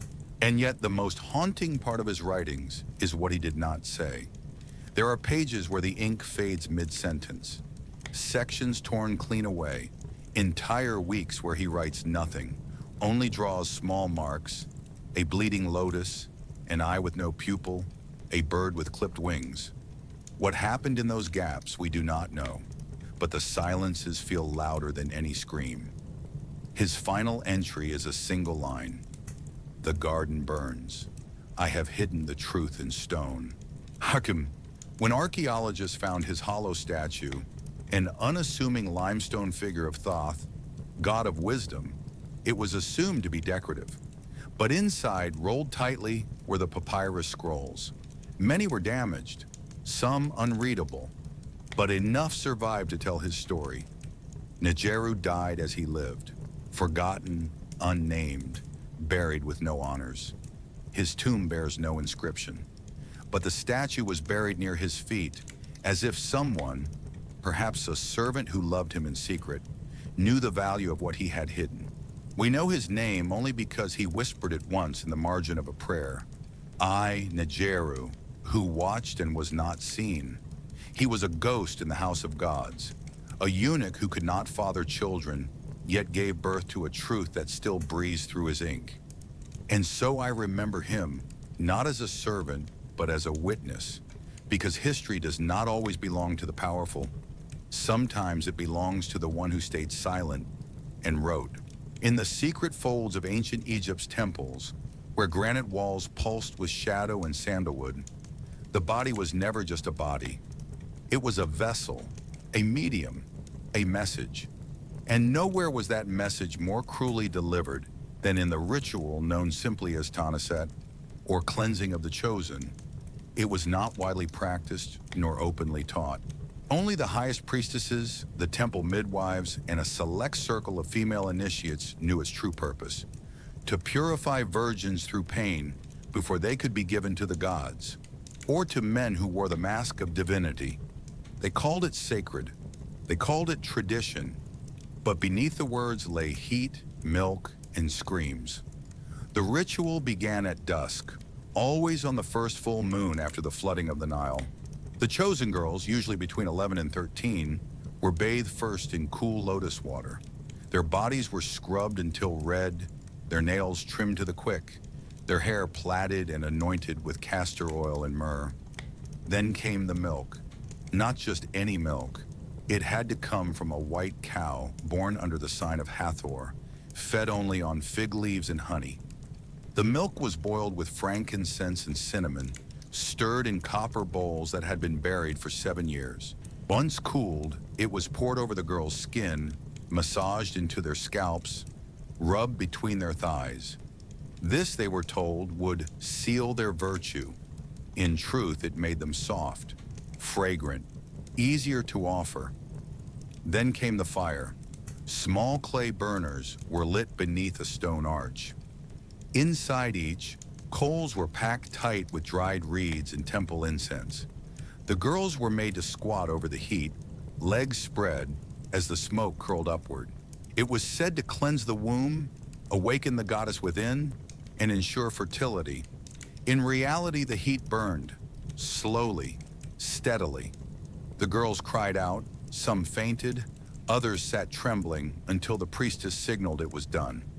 One scribe, a woman named Metet, who defected from her order and fled to Nubia, later wrote of this ritual in a secret scroll now hidden in the Cairo Museum archives. She described one girl who bled during the fire, her inner thighs scorched, her voice gone hoarse from screaming. The priestess leading the rite declared her touched by Seth and ordered her removed. The girl was never seen again. Her name was erased from the temple record.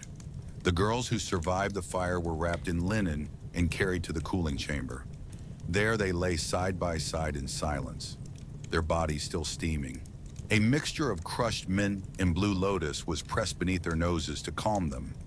Temple musicians played lyres outside the door, their melodies soft, hollow, mechanical, like the echo of someone trying to forget. In some versions of the ritual, after the milk and fire, came the examination, conducted not by doctors but by priestesses trained in purity checks. Using carved ivory instruments, they would inspect each girl, searching for signs of defilement, real or imagined. If found, the girl was declared unfit for holy union. If not, her name was added to a registry of potential offerings. Some were set aside for gods, others for Pharaoh. The survivors were rewarded with small tokens: a copper bracelet, a lotus carved from bone, a silken veil embroidered with their new temple name. They were praised as pure, blessed, chosen, but what they were truly was broken. The ritual was never mandatory, but refusal came with exile, or worse. Girls who fled the fire were sometimes caught, beaten, and branded with the sign of the goat, a mark of shame. One such girl, named Pesishe, escaped into the desert and later recounted her ordeal in a series of drawings found etched into a cave wall. In them, we see a young girl kneeling above flames, her eyes wide with fear, her mouth sewn shut. Beside her is a figure robed in priestly garb, holding a vessel of milk in one hand and a torch in the other. What makes this ritual more chilling is its acceptance. Mothers offered their daughters proudly, believing it secured divine favor. The temples celebrated the ritual in secret songs, never sung outside, but passed from priestess to priestess. One such hymn reads, "O flame that purifies, O milk that seals the flesh, make her worthy of the sky. Let her womb know no defilement. Let her scream be heard by none." The scream was part of it. Pain was seen as transformation. To hurt was to shed impurity. To suffer was to ascend. And when a girl stopped crying, she was said to be ready, ready to serve, ready to kneel, ready to be seen by gods. But I have seen the aftermath. In a mass grave outside Dendera, archaeologists uncovered the remains of over 20 young girls. All bore pelvic burns. Many had broken hips. One still wore a copper ring on her left hand, etched with the word Neferu, beautiful. She was no older than 12. Her jaw had been dislocated. She had tried to scream one last time. And yet, in the official temple records, there is no mention of the mass burial. No acknowledgement. Only a missing page in the Book of Offerings. The temples buried their sins deep.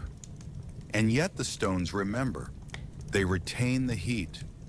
The milk has long dried, but the burn marks remain etched into the floors of forgotten chambers. If you place your palm there now, you may still feel the echo. The girls are gone, their names stolen, their dignity scorched. But their pain still breathes, waiting in the dust, in the silence, in the spaces between ritual and reality. And so I speak for them, for the girls who burned, for the daughters who were never daughters again, for the sacred silence that was nothing but smoke. In the sacred calendar of ancient Egypt, not all nights were made for sleep. Some were set aside for performance, of power, of creation, of divine illusion. Among these, none held more weight or more silence than the ritual known as Pereda'a, the night of the sacred seed. It was the longest, darkest night of the year, when the Nile had receded and the land lay fallow, awaiting rebirth. And as the land waited, so too did the temple and the girls within it. The purpose of the ritual, according to temple doctrine, was cosmic. It reenacted the moment of divine conception, when the god Amun, hidden and formless, released his essence into the womb of creation, birthing all that was. In this myth, the pharaoh was not just king, he was the god himself, his body the vessel of divine seed. And on that night, the seed had to be spilled. But divinity is often an excuse that hides the human beneath. The preparations began weeks in advance. The girl chosen for the ritual, always a virgin, always of temple lineage, was secluded in a chamber of white. Her skin was scrubbed daily with ash and natron, her meals reduced to figs and goat's milk, her speech restricted to hymns. She was not allowed to see men, or even herself, for mirrors were forbidden. She was to be made a blank canvas, empty, obedient, untouched. The priest called her Hemet Necher, wife of the god, but she was a girl, barely more than 12. On the appointed night, as the moon reached its lowest arc, the girl was brought to the sanctuary blindfolded. Her body was painted with blue lotus oil and powdered gold. She was made to kneel on black linen stitched with silver thread. Around her, incense smoke curled like fingers, muffling her breath, masking her fear. The pharaoh arrived last, cloaked not in royal robes, but in the garb of Amun, naked but for a leopard's skin, a golden staff in hand, and the crown of 2 lands upon his head. No words were spoken. The priest began to chant, a drum beat slow and steady, and the ritual began.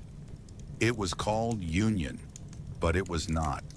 The girl was told to remain still, to absorb the god's essence, to let herself be the field into which creation was sown. Pain was explained as necessary, silence as strength.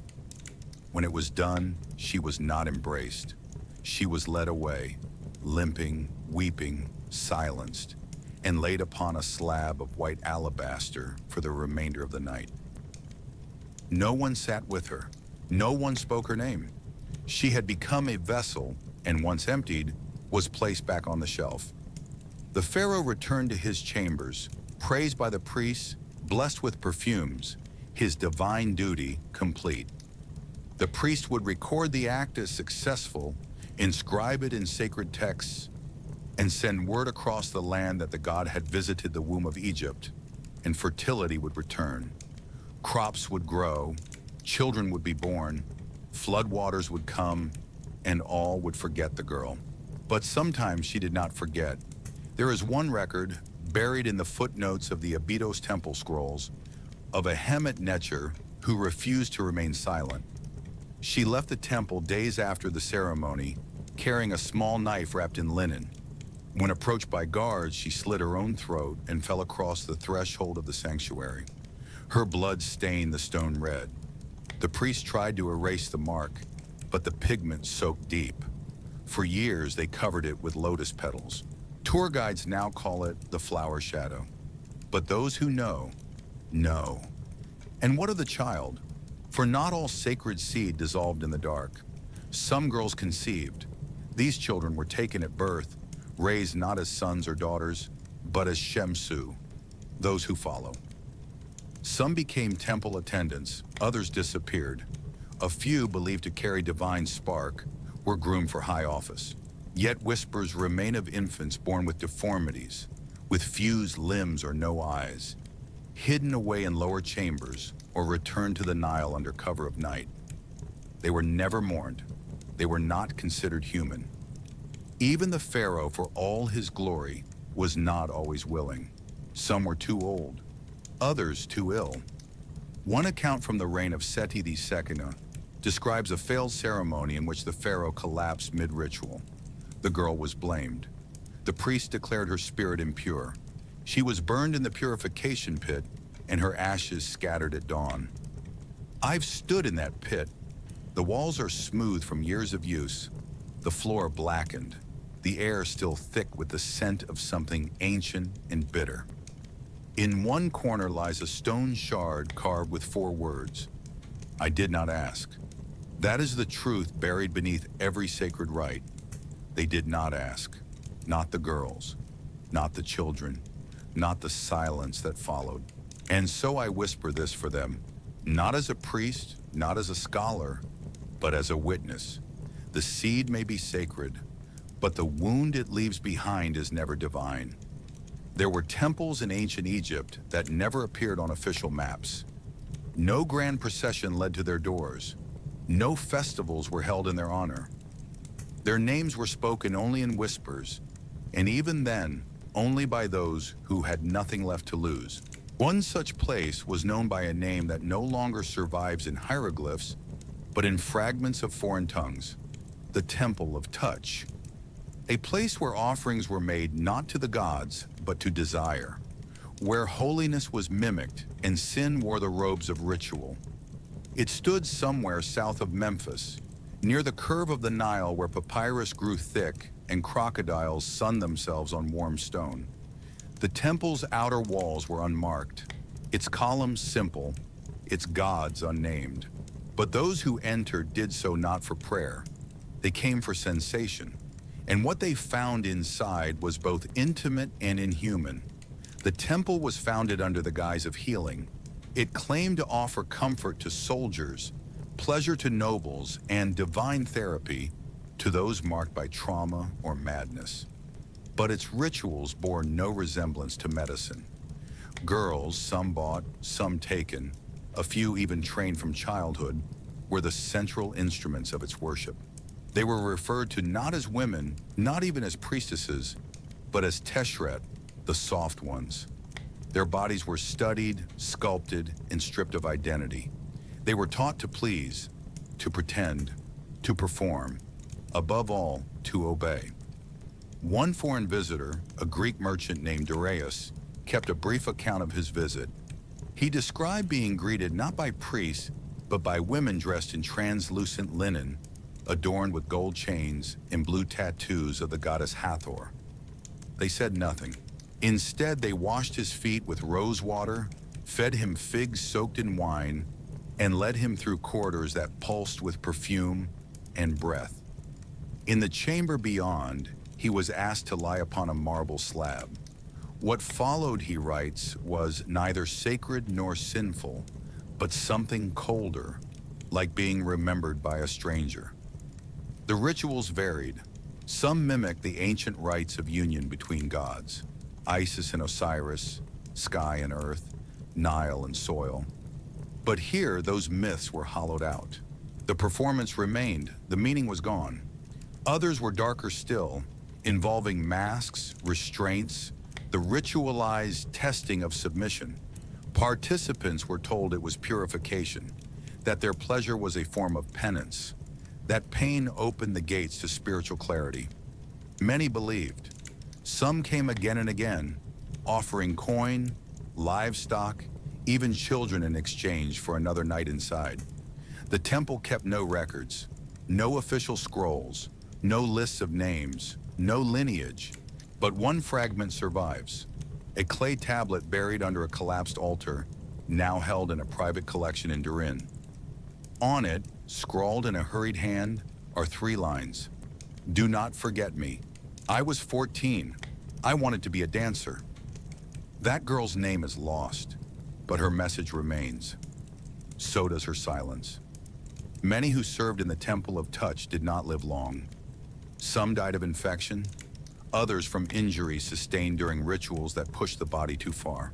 One woman, discovered in a shallow grave near the ruins, bore over 100 small lacerations, neat, deliberate, concentrated around the thighs. Her wrists had been bound so tightly the bone beneath bruised. Her skull was intact. Her face was calm, as if she had learned to hold still until the end. Some, however, did escape. A rare document recovered from a Theban monastery centuries later tells of a woman named Ismene, who fled the temple by disguising herself as a mute stable boy. She crossed the desert on foot, hid among fishermen, and eventually entered a convent. She never spoke of what she endured, but every night she would light a small flame and whisper the same phrase in Coptic: I am not the temple, I am not what was done to me. Others were not so lucky. When the temple was finally abandoned, likely during the late period, as Greek influence grew and older cults fell out of favor, its walls were stripped of gold, its idols smashed. But some say the rooms were left intact, that the beds remained, that the scent of frankincense and flesh never fully faded. Local farmers avoided the ruins, claiming they heard whispers at dusk, that shadows moved behind broken columns, that the temple remembered what had happened there, even if no one else wanted to. I walked those ruins once, only once. The wind was still, unnaturally so. The floor tiles warm, though the sun had long set. In one corner, beneath a collapsed arch, I found a broken hair comb, ivory carved with the image of a swallow in flight. Nearby, a child's anklet, green beads faded to white, and scratched into the plaster wall, almost invisible in the low light, were 4 words. I never became sacred. We often speak of temples as places of wonder, of mystery, of communion with the divine. But some temples are prisons, some gods wear masks, and some rituals were never meant to bless, only to bind. The Temple of Touch was one such place, not because it was profane, but because it pretended to be holy. And that, in the end, is the greatest horror. Not pain, not death, but the silence left behind when suffering is dressed as salvation. In the theology of ancient Egypt, blood was never just blood. It was life. It was death. It was memory, inheritance, divine signature. And when that blood came from a woman, it became something else entirely. Feared, worshipped, misunderstood. In temples, it was sacred. In streets, it was shameful. But behind the curtains of ritual, the monthly flow from a woman's body became more than a mark of femininity. It became a tool, a curse, a hidden power used in silence, often in vengeance. The priest called it Isfet Ib, the disorder of the heart. They believed that when a woman bled, her body was not just shedding lining, but releasing chaos. That her spirit was untethered, her judgment clouded, her presence dangerous. There were papyri that warned temple guards not to allow menstruating women near sacred relics, lest the power within those relics be corrupted.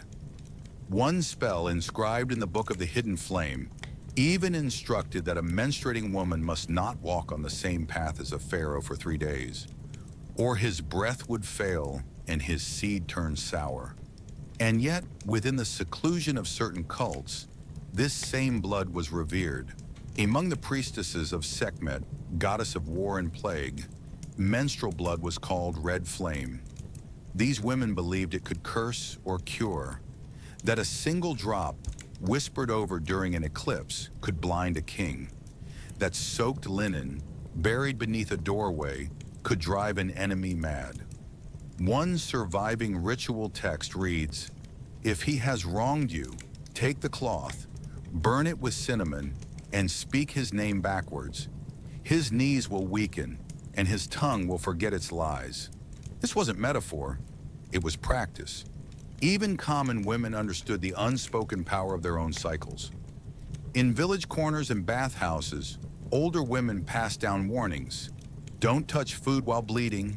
Don't speak a lover's name. Don't braid a child's hair. They believed such actions would pass on the imbalance, that affection shared while bleeding would become poisoned, that a glance could sour milk, a sigh could kill crops. But not all feared this power. Some women wielded it. One story, preserved in the tomb of a courtier's wife, tells of a concubine named Nayet. She was cast aside by her noble lover when a younger girl arrived at the palace. Humiliated, Nayet performed a secret rite. She soaked a linen scrap in her menstrual blood, dried it under moonlight, and placed it beneath the man's sleeping mat. The next morning he woke coughing blood. By the third day he could no longer speak. Physicians were baffled. The scribes noted only this in the margin of the medical scroll. It began with the red curse. Even in medicine, menstrual blood held contradictions. Some doctors believed it caused madness. Others believed it cured it. In the Ebers Papyrus, there is a prescription where menstrual blood mixed with honey is applied to the forehead to calm seizures. Another recommends the opposite, placing dried menstrual cloth into the mouth of a rabid dog to ward off evil spirits. Still another suggests it be smeared on doorposts to protect newborns from the demoness Lamashtu, who was said to feast on children's breath. And yet, for all these rituals, the women who bled were made to hide. There were no public ceremonies to honor menstruation, no goddess solely devoted to it. Instead, there was silence. The women would retreat into back rooms, onto roof terraces, or into the harem's red tent. There they sat on straw mats wrapped in old linens, whispering stories to one another. They weren't allowed near the kitchen or to touch idols. But in that space, they built a separate power. They shared spells, they remembered names, they planned. Because when a society tells you your blood is dangerous, you begin to wonder how much danger you can truly wield. One fragment, found on a scrap of ostrakhan near a collapsed dwelling in Luxor, reads, "I bled and the house trembled. I wept and the Nile rose. I laughed and the fire would not light. He said I was unclean. I showed him how clean a flame can be." Some men feared these women, others sought them out. In more decadent courts, powerful men paid to sleep with bleeding priestesses, believing it would grant visions or protect them from curses. One pharaoh, whose name is deliberately scratched out on every monument, was rumored to bathe in diluted menstrual blood mixed with myrrh, believing it preserved youth. His mummified remains were found wrapped in red-streaked linens, his skin blistered and raw. But perhaps the most tragic consequence of this fear was not ritual, it was exile. Girls who bled too early were seen as cursed. Women who bled too long were accused of harboring demons. And in the Temple of Anhur, a ritual known only as the Silence of the Red involved sealing such women in solitude for 9 days, with only bread, water, and ash. Most emerged broken. One did not emerge at all. Her name was Rekhet. She left no writing, no scroll, only a handprint on the inside wall of the chamber, pressed in blood. Fingers splayed, faded, still reaching. And so I remember her, not as unclean, not as dangerous, but as a girl who carried the storm inside her and was punished for it. Because the horror was not the bleeding, it was the world that made her bleed in silence. Along the murky waters of the Fayum Oasis, where reeds whisper like secrets and the air holds the breath of drowned centuries, there once stood a temple that belonged not to kings or sky gods, but to the one who ruled the river's hunger, Sobek, the crocodile god. With the head of a beast and the crown of a king, Sobek represented both the fertility of the Nile and the savagery beneath its surface. And to appease him, to earn his favor during seasons of uncertain floods or poor harvests, the priests turned to offerings not of grain, but of flesh. It began, as many horrors do, with ceremony. The rite of the mouth of Sobek was not recorded in Grand Temple carvings or public texts. It was passed down orally from one high priest to another, always spoken in a locked chamber, always after dark. According to fragmented scrolls found buried beneath Kam Ambo, the ritual demanded a virgin, not just untouched in body, but in voice. She must have never cursed, never sung of love, never spoken her desire aloud. She had to be pure not only in form, but in silence. Once chosen, the girl was taken from her family under the pretext of service. She was bathed in Nile water, anointed with crocodile oil, and clothed in a green linen tunic said to mimic the color of marsh reeds, so that Sobek would see her as part of the river. She was given no name, no title. She was referred to only as Nebi Sobek, Bride of the Beast. The ritual took place once a year, on the eve of the first flooding, when the Nile began to swell with silt and life. By torchlight, the girl was led to a stone platform at the edge of the sacred pool, where the temple kept their largest crocodile, a beast named Ahu Maket, said to be over 200 years old, fed daily with meat, fruit, and incense-drenched water. The priest would chant, the drums would beat, and the girl would wait. In some accounts, she was simply thrown to the water. Her screams echoed, then vanished beneath the splash. But other stories, the ones whispered by old midwives and gravediggers, speak of a second, secret chamber beneath the temple, a pool where the water was still, and the crocodile trained not to kill, but to circle, to touch, to mark. These accounts tell of a twisted rite in which the girl would enter the pool nude, surrounded by priestesses in crocodile masks, chanting ancient invocations. The beast would approach, brushing against her skin, its snout pressing into her belly, chest, thighs. The priest would interpret every movement as divine communication. Whether she was worthy, whether she would bear Sobek's spirit, whether the floods would rise. Some girls fainted, some never returned. Others emerged, changed. One scroll from the House of Life in Memphis tells of a girl named Tia, who was offered to Sobek at age 13. She returned weeks later, her eyes distant, her speech slow, her body marked with deep grooves along her hips. Not from claws, but from ritual knives. She was declared married to the river, forbidden to touch men, allowed only to bathe in Nile water and sleep on reed mats soaked in crocodile oil. Within a year, she vanished. Some say she drowned herself. Others say she became a priestess. But a single note found in her father's tomb reads, "She returned hollow. She did not blink. She said the water whispered to her that the god had entered." Modern scholars dismiss these stories as symbolic, metaphors for the fertility of the river, the cyclical union of land and water. But the bodies tell a different story. In 2006, archaeologists excavating the ruins near Crocodilopolis uncovered a mass grave. 12 young girls, all between the ages of 12 and 15, buried facing the Nile. No signs of physical trauma, but all with jaws slightly open, as if caught mid-breath. In their hands were green linen scraps. Around their necks carved ivory pendants shaped like crocodile teeth. They were not mourned. There were no offerings. Just a single sandstone tablet at the center of the burial pit, engraved with a single hieroglyph: silence.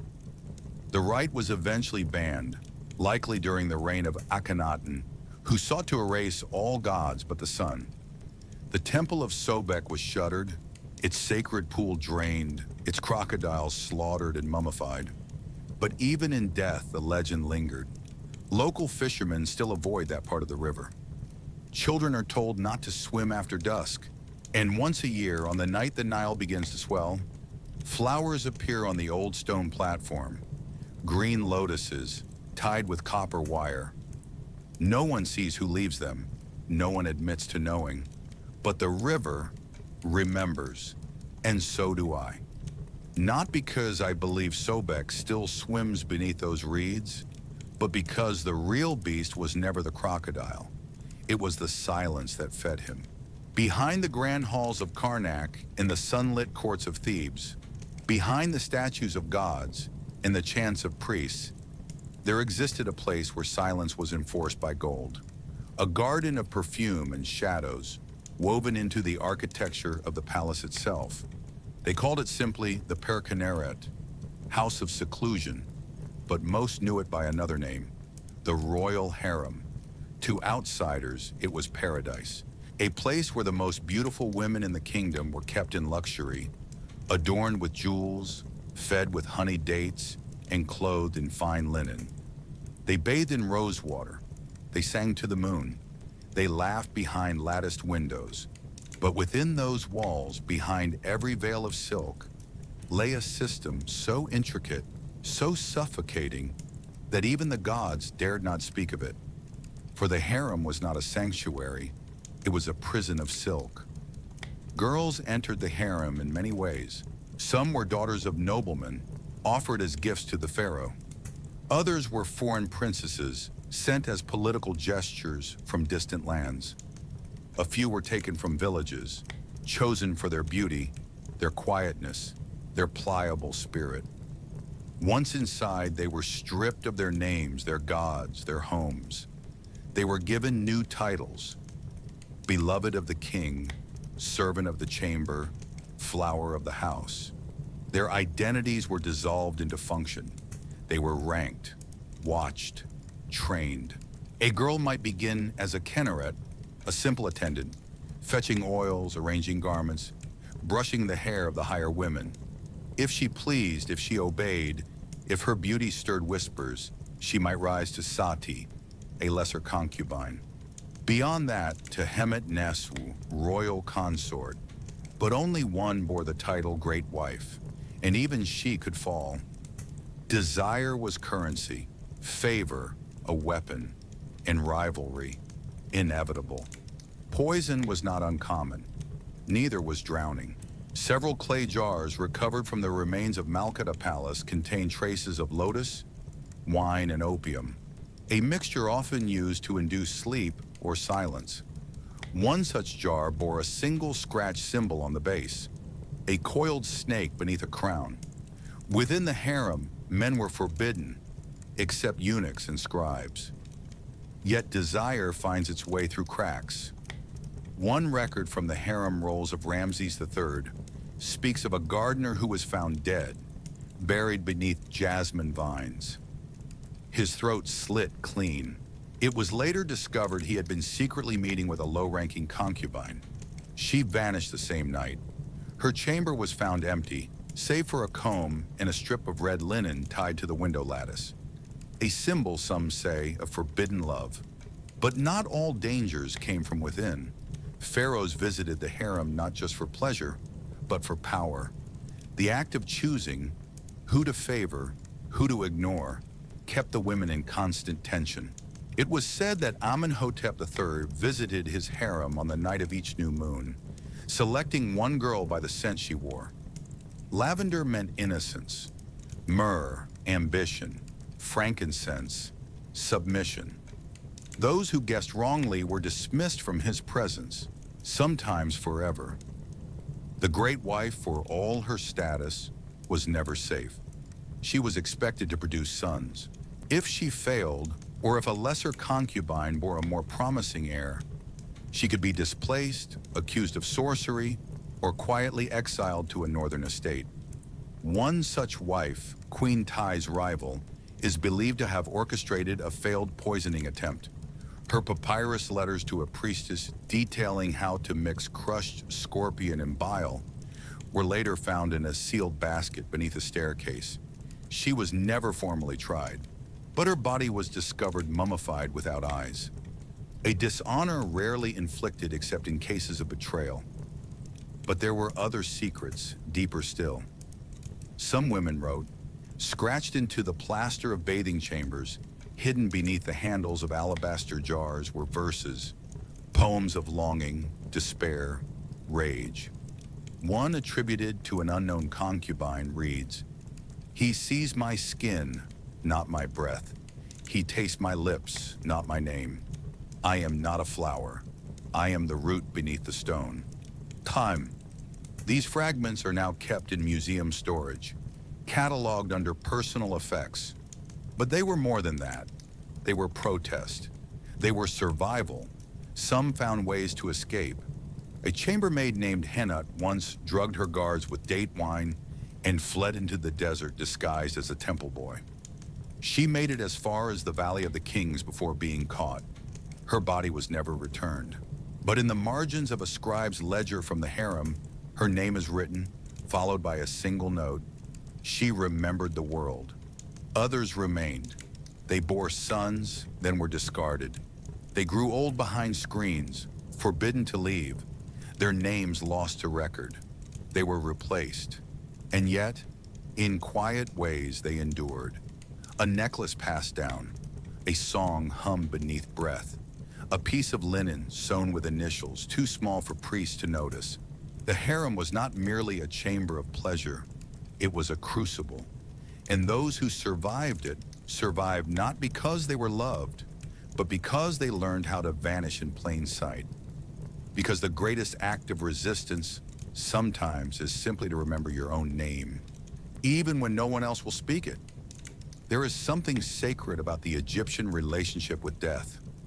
The tombs they built were not graves, but gateways. The bodies they preserved were not corpses, but vessels of eternity. Every wrinkle of linen, every stroke of resin, every chant spoken into the mouth of the dead. All of it was a promise. You will return.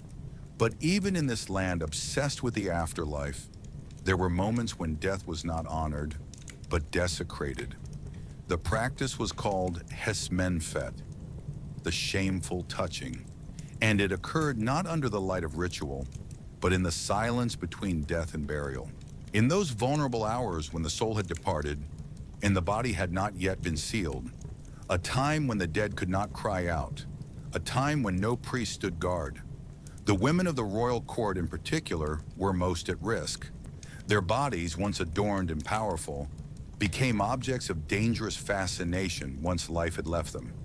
Their beauty, preserved with oils and unguents, became something too tempting for certain men, embalmers, guards, low-ranking officials, to resist. In a world where power was held in the stillness of statues and the preservation of form, the lifeless bodies of queens and princesses became both sacred relic and perverse opportunity. The Turin Medical Papyrus contains a chilling instruction buried between recipes for embalming oil. Let not the embalmer be left alone with a noble woman's body on the first night, for temptation walks where breath has fled. There are stories, some whispered, some inscribed hastily in the margins of temple scrolls, of men who touched the dead, not with reverence, but with hunger. One embalmer, whose name is deliberately scratched out from every record, was said to have spent 3 nights with the corpse of a royal daughter. When the priest finally intervened, they found her body disarranged, her ornaments misplaced, the oils disturbed. They burned his house. They cursed his family line. But the body remained defiled. And yet others were not punished. Some even believed that contact with the royal dead conferred power, that entering the tomb before burial, touching the untouched, might pass divine essence onto the living. A myth began to circulate that to unite with a noble woman in death was to steal her ka, her life force, and gain insight into the afterlife. Some did not see it as violation. They called it union. They called it inheritance. But the women could not speak. They could not resist. And their families, often too concerned with ritual purity and political appearances, remained silent. In one preserved court scroll, a grieving mother writes, "They told me her soul was safe. They told me her name was spoken. But I saw the bruises on her thigh. I saw the broken comb. I know what they did, and so does the Nile." The shame was not in the act itself, but in the telling. Many bodies were quietly altered before public burial, limbs rewrapped, jewelry removed. In some cases, the entire corpse was cremated, a rare and shameful punishment, not to dishonor the dead, but to erase the evidence. The priest called it purification, but the women were already clean. It was the living who were stained, and yet some tried to fight back. In the tomb of Nebet-Neferu, a royal attendant, an unusual curse is carved into the wall. "Let he who touches my flesh in hunger be devoured by jackals. Let his seed turn to ash. Let his name be spat by children." Such inscriptions were rare, considered too harsh for tomb walls, but in this case the artist obeyed. Perhaps he too had seen what happened in the embalming rooms. Perhaps he had once loved her. Modern excavations have revealed more signs. Scratches on stone slabs, unbroken hymens pierced post-mortem, residues that suggest more than ceremonial oils. But few speak of it. Egyptology favors the gods, the monuments, the pharaohs, not the silent daughters wrapped in linen, buried with gold, and touched by hands that mistook death for permission. But I speak of it, not because it is pleasant, but because the silence they were forced to endure in death still echoes across time. And sometimes the only way to honor the dead is to say what no one else will. They did not consent. They did not invite this. And in a world that worshipped eternity, their pain deserves more than forgetting. In the grand tapestry of ancient Egypt, scribes were rarely the focus of legend. They did not build monuments or led armies. They didn't command gods or curse dynasties, and yet they were everywhere. Behind every law, every hymn, every royal command carved into stone. They were the secret hands of history, and with their styluses dipped in black and red ink, they recorded not just the glory of kings, but also the desires of men. The Permejat, the scribe's chamber, was often small and dim, smelling of ink, aged papyrus, and the sweat of long concentration. In these quiet rooms, tucked behind temples or nested within palatial walls, young men were trained to listen, to record, and, when necessary, to manipulate. Because the written word was power, and those who controlled the word could rewrite truth itself. Among the elite, scribes held intimate access. They read love letters, they transcribed marriage contracts, they even recorded dowries and fertility rituals. But some used this access for more than duty. The first hints come from a set of recovered ostraca, shards of broken pottery used for informal writing, found buried near the tombs of Deir el-Medina. On them are scribbled poems, confessions, and notes passed between scribes. One reads, "She asked me for a love charm. I gave her ink. I said her name on the reed tip. She returned that night barefoot." Another reveals the trait of power for intimacy. "He wished to delay the census. I wished for his daughter's hand. We both got what we wanted." These weren't isolated instances. Scribes were often the first to know a girl's name, age, lineage, and status. They knew who was promised in marriage, who was orphaned, who owned what. And in a world where information was rare, this knowledge became seduction. There are stories of scribes writing false omens, manipulating dreams transcribed in temple logs to make a girl believe she was fated to love the man who approached her. Some would write charms, then whisper that only their voice could activate them. Others promised love letters from faraway admirers, only to deliver them personally again and again until the line between messenger and lover blurred. One of the most disturbing accounts comes from a harem record during the reign of Seti I. A young concubine was said to be receiving anonymous letters every week, written in exquisite poetic style, praising her eyes, her voice, her feet. When the palace scribes investigated, they found the handwriting matched that of the high scribe of the inner court. He claimed it was practice. He was dismissed. The girl, however, was sent to the northern estate, her beauty now considered a distraction. Some scribes took it further. The red ink, reserved for divine names and dangerous words, began to appear in love spells and erotic inscriptions.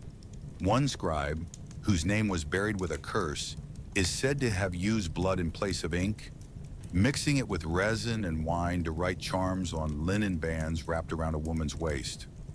The spell was meant to arouse. The woman later died of infection. The band was recovered. The writing was still legible. Let her burn. Let her ache. Let her call for me in her dreams. Even those who refused to write such spells were not free from their pull. Girls, desperate to win affection or avoid marriage, would bribe scribes to falsify documents, altering birth records, modifying dowries, even forging curses against their rivals. And sometimes the scribes accepted, not for coin, but for flesh, a kiss, an hour alone behind the papyrus racks. One girl, caught offering her bracelet in exchange for a forged purity certificate, was beaten and cast out. The scribe remained in service. His records were burned 3 reigns later. In the temple schools, scribes were taught to revere Ma'at, truth, balance, order. But in practice, many learned a different lesson, that the reed pen was a blade, and that seduction could be shaped not with touch, but with words. A preserved student tablet from the scribal school in Saqqara shows this line written again and again: "A clever tongue opens doors faster than gold." Even the gods were not exempt. In some erotic hymns to Hathor, scribes inserted lines suggesting the goddess favored men of the pen, men who whisper as they write and taste words before they speak. These additions were subtle, often omitted from official versions, but in private collections they remain, tucked into prayer books, hidden between hymns. But the most haunting example comes from a letter found folded beneath the foot of a mummy, preserved in near-perfect condition. It was addressed simply, "To the girl who never read this. I wrote your name 100 times, on stone, on sand, on my skin. I wrote it until the ink bled dry, until I forgot the gods' names. You never answered, but I remember how you smiled when I said the first syllable." No one knows who she was. No one knows if she ever knew she was being watched, written into obsession. But the ink remembers. And in a world where words outlive bodies, the most intimate violation was not always touch. It was being rewritten without your consent. In the divine hierarchy of ancient Egypt, Pharaoh was more than a king. He was a god incarnate, the son of Ra, the living Horus, the bridge between heaven and the black land. His breath was law, his seed was legacy. And above all, he was expected to be virile. Because to be Pharaoh and not produce heirs was to fail the gods themselves. Yet beneath the gold and turquoise, the lion thrones and temple walls, there were whispers. Whispers of kings who could not rise, of beds that remained cold, of queens who wept into linen pillows while the kingdom waited for an heir that never came. And in these moments of weakness, moments never carved in stone, power shifted from scepter to spell. The most feared ailment was not plague nor poison. It was Nesef Kefa, the sleeping phallus. It was said to be a curse, and for a pharaoh, it was death in disguise. In the medical scrolls of the Per Ankh, the House of Life, there exist recipes too strange to be coincidence. One calls for the mixing of crocodile fat crushed lotus seeds, and the tail of a desert scorpion, to be boiled beneath a full moon and smeared onto the loins of the afflicted. Another suggests whispering the king's name into a conch shell, then burying it beneath the bed of his great wife. If she dreamed of rain, the curse was lifted. If she dreamed of sand, the end had begun. But most of these remedies were not offered to common men. They were reserved for kings, because a pharaoh's potency was not just personal, it was political. Entire harvests were believed to depend on the king's ability to plow the sacred field. If he could not perform, the Nile would not rise, the cows would not bear, the land would turn to dust. His body was the kingdom, and when it failed, the panic began. One of the oldest surviving examples of this fear appears in a fragment from the tomb of a high priest in Abydos. It tells of a ruler whose name is deliberately omitted. He was young, handsome, newly crowned. But during his first conjugal night with the great wife, something went wrong. He could not consummate the union. Not the first night, not the second, not the third. The court was thrown into silent crisis. Ritual dancers were summoned. Musicians played songs devoted to Min, the god of male virility. Priestesses anointed the king's body with honey and sacred myrrh. Still, nothing. In desperation, a hidden ritual was performed.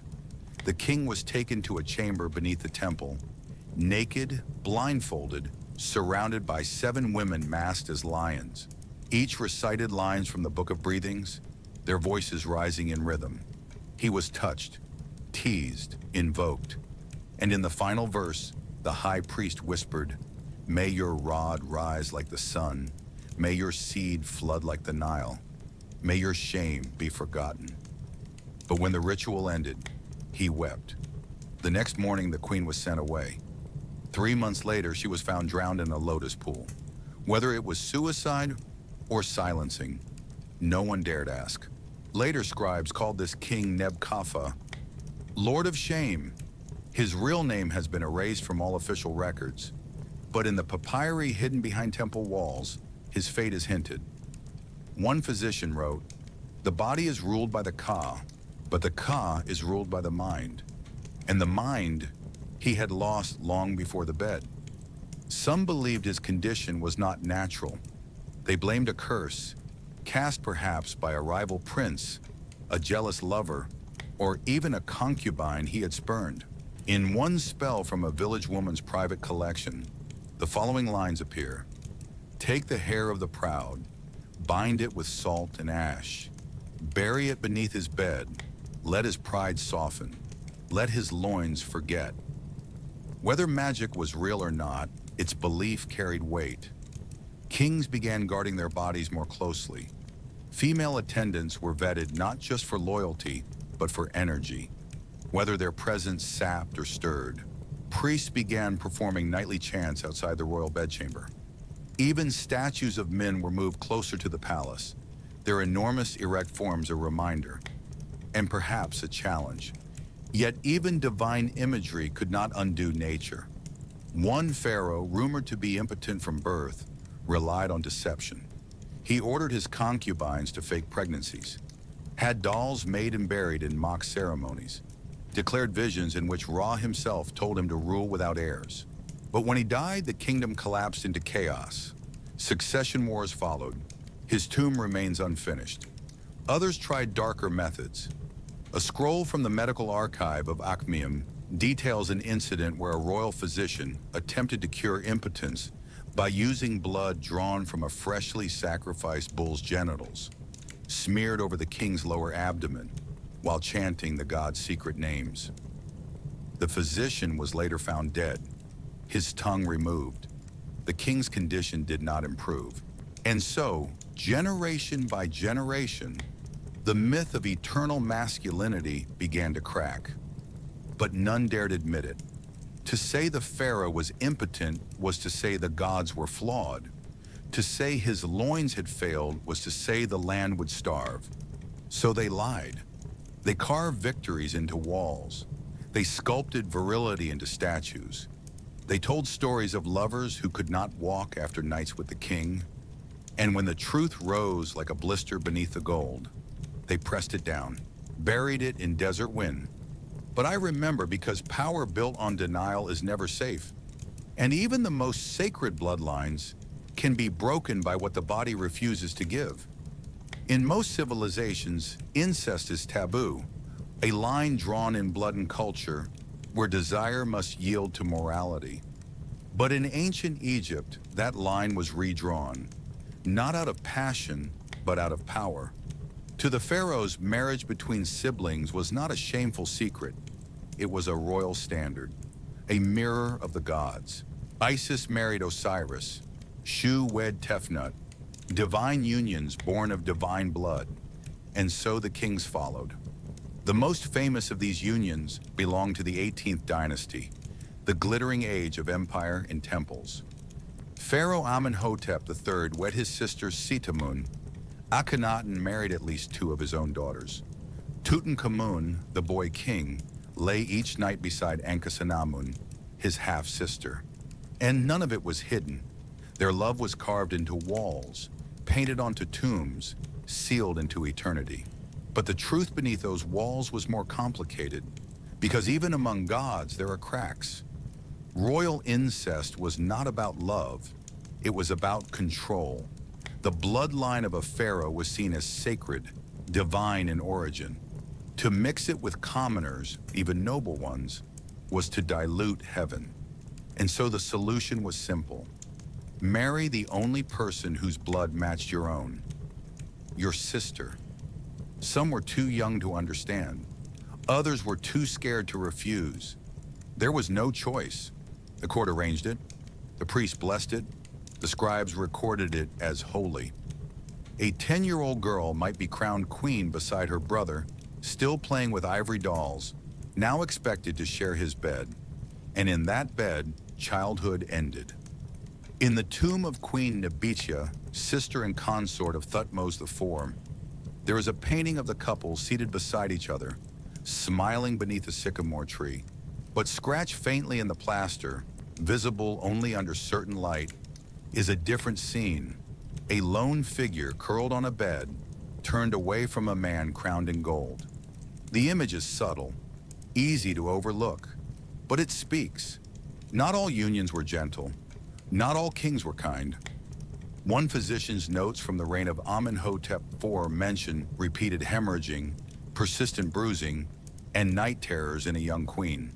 Her name is not given, but the timing aligns with the early years of Akhenaten's rule and with the abrupt disappearance of his sister wife, Bekhetaten, from all records. She appears in no death scroll, no tomb, only in the margins. One ostracon from Amarna bears her name beside the word Mut, mother, in a single phrase. He came not with love, but with duty. I did not cry. That was my rebellion. Why did they endure it? Because to resist the king was treason. To refuse the god's will was heresy. And for some, the cage of divinity felt safer than the chaos outside. Better to marry a brother you knew than be sent to the palace of a rival prince. Better to lie beside a familiar shadow than be cast into obscurity. But the body remembers what the mind tries to sanctify. Modern scans of Tutankhamun's mummy revealed congenital deformities, a club foot, scoliosis, a cleft palate, signs of genetic collapse. His stillborn daughters, buried in tiny coffins beside him, bore similar anomalies. The dynasty was eating itself, and yet it continued, because the illusion of purity was more important than the reality of pain. There were, of course, exceptions. Some kings married outsiders, foreign princesses, noble daughters, but only as secondary wives. The great wife, the one carved into stone, remained the sister, the symbol, and some women resisted in quiet ways. Queen Tiye, though not of royal blood, rose to power beside Amenhotep III, reshaping court politics through her mind rather than her lineage. She broke the chain, but even she could not undo centuries of ritual. Her son, Akhenaten, returned to the old path and took his daughters to bed. Not all such unions were consummated. Some remain symbolic. But how do we measure silence? How do we know which smiles were genuine and which were carved for fear of being forgotten? A letter from a priestess to her sister survives from this era. It reads, "They say she is lucky. She wears rubies. She sits beside the king. But I saw her eyes today, and I know what a prison looks like. No law forbade it. No God condemned it. But even stone whispers, and the sand remembers what the wind dares not speak." Every year, as the days grew longest and the Nile began to swell, the people of Egypt turned their eyes to the temples. It was the time of Opet, the sacred procession when Amun, Mut, and Khonsu left their shrines to parade through Thebes. The streets bloomed with garlands. Drums beat like a second heart. The gods walked among mortals. But hidden beneath the celebration, beneath the incense and golden barges, was another ritual, a quieter one, a darker one, the Festival of Whips. It began at dusk. As the last chants of the priests faded into the river mist, a new sound took their place, the sharp crack of reed whips cutting through air. Not in anger, not in punishment, but in offering. For pain in ancient Egypt was not always a curse. Sometimes it was a prayer. The origins of the rite are blurred by time. Some say it began with the followers of Min, the god of virility. Others trace it to the rites of Bastet, where women danced until blood ran down their thighs, honoring fertility through exhaustion. But wherever it began, by the time of the New Kingdom, it had become part of the street festivals, part of the flesh. Men and women, dressed in sheer linen, would line up outside temples and allow themselves to be whipped, publicly, rhythmically, sensually, sometimes by priests, sometimes by masked celebrants wearing the heads of jackals or lions. The whips were braided reeds dipped in scented oil, sometimes thorns. They said the pain purified. They said the welts brought favor from the gods. But it was more than devotion. There are records, scrawled quickly on ostraca and festival debris, of participants experiencing euphoria, of moaning between blows, of climax in the open, masked only by cheers and chants. One temple inscription at Karnak reads, "Her back was red like pomegranate skin, and the gods opened her womb to the stars.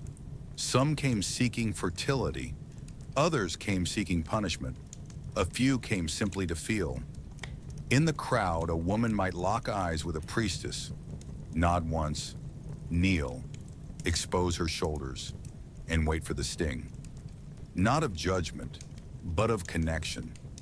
A scribe in the court of Rameses the recorded his observations of one such event. She did not flinch. Blow after blow, she smiled.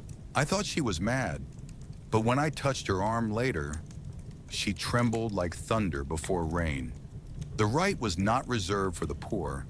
Even noble women participated, veiled, of course, behind translucent silks, their names hidden, but their bodies known. One concubine of Seti, I was said to have demanded 60 lashes before each moon cycle. She claimed it was the only way to keep her dreams free of demons. Her chamber walls bore faint red streaks, not paint. She died in her sleep, smiling. Some critics denounced the practice. A few priests of Ptah called it profane theater, lust disguised as liturgy, but their protests never lasted. The people needed their rights. The flesh needed its season. And in a land where life was harsh and death ever near, pain became the most honest form of devotion. There were rules, of course. No whip could break skin intentionally. No participant could scream stop. And most importantly, no name could be spoken. Because in that moment, beneath the lash, you were no one. You were offering. You were vessel. You were desire made sacred. But like all sacred things, it could be twisted. There are darker accounts. ones that speak of priests who went too far, of celebrants who bled out behind the temple walls. One tale passed down in the slums of Memphis tells of a boy who begged to be whipped not for blessing, but to feel something after his lover drowned. The priest obliged. The boy never woke. His story was never carved in stone, but the reeds at the festival the next year were tied in black ribbon. Others turned the rite into currency. A woman could offer herself for lashing in exchange for debt forgiveness. A man could offer his daughter, claiming she needed cleansing, when in truth he needed coin. And behind the temple curtains, those in power watched, selected, touched. A recovered ceremonial whip from Abydos was found wrapped in gold thread, with tiny hieroglyphs etched into each lash. Pain is passage, blood is breath, silence is consent. But what if it wasn't? What if some knelt not in devotion, but in fear? What if the God they honored never asked for blood? In a fragment of a burned papyrus found near a storage crypt, one anonymous line remains. He said I would be blessed. I only remember the rope and the laughter. The festival still continued, because tradition is a mask, and sometimes beneath it, cruelty smiles. There was a silence in the temples of Egypt that no wind could disturb, a silence woven not from stillness, but from control. In that silence, the oracles spoke, or more precisely, the virgins. Among the most sacred roles in the spiritual hierarchy of ancient Egypt was that of the virgin oracle, a young girl untouched by man, said to channel the voice of the divine. She did not speak her own mind. She echoed the will of the gods. And for that reason, she had to remain pure. But purity in this world was not safety. It was obligation, a prison sealed with hymns and holy incense. The chosen girls were taken young, some as early as 6 years old, plucked from noble families or adopted into temple service. Their hair was shaved. Their names changed.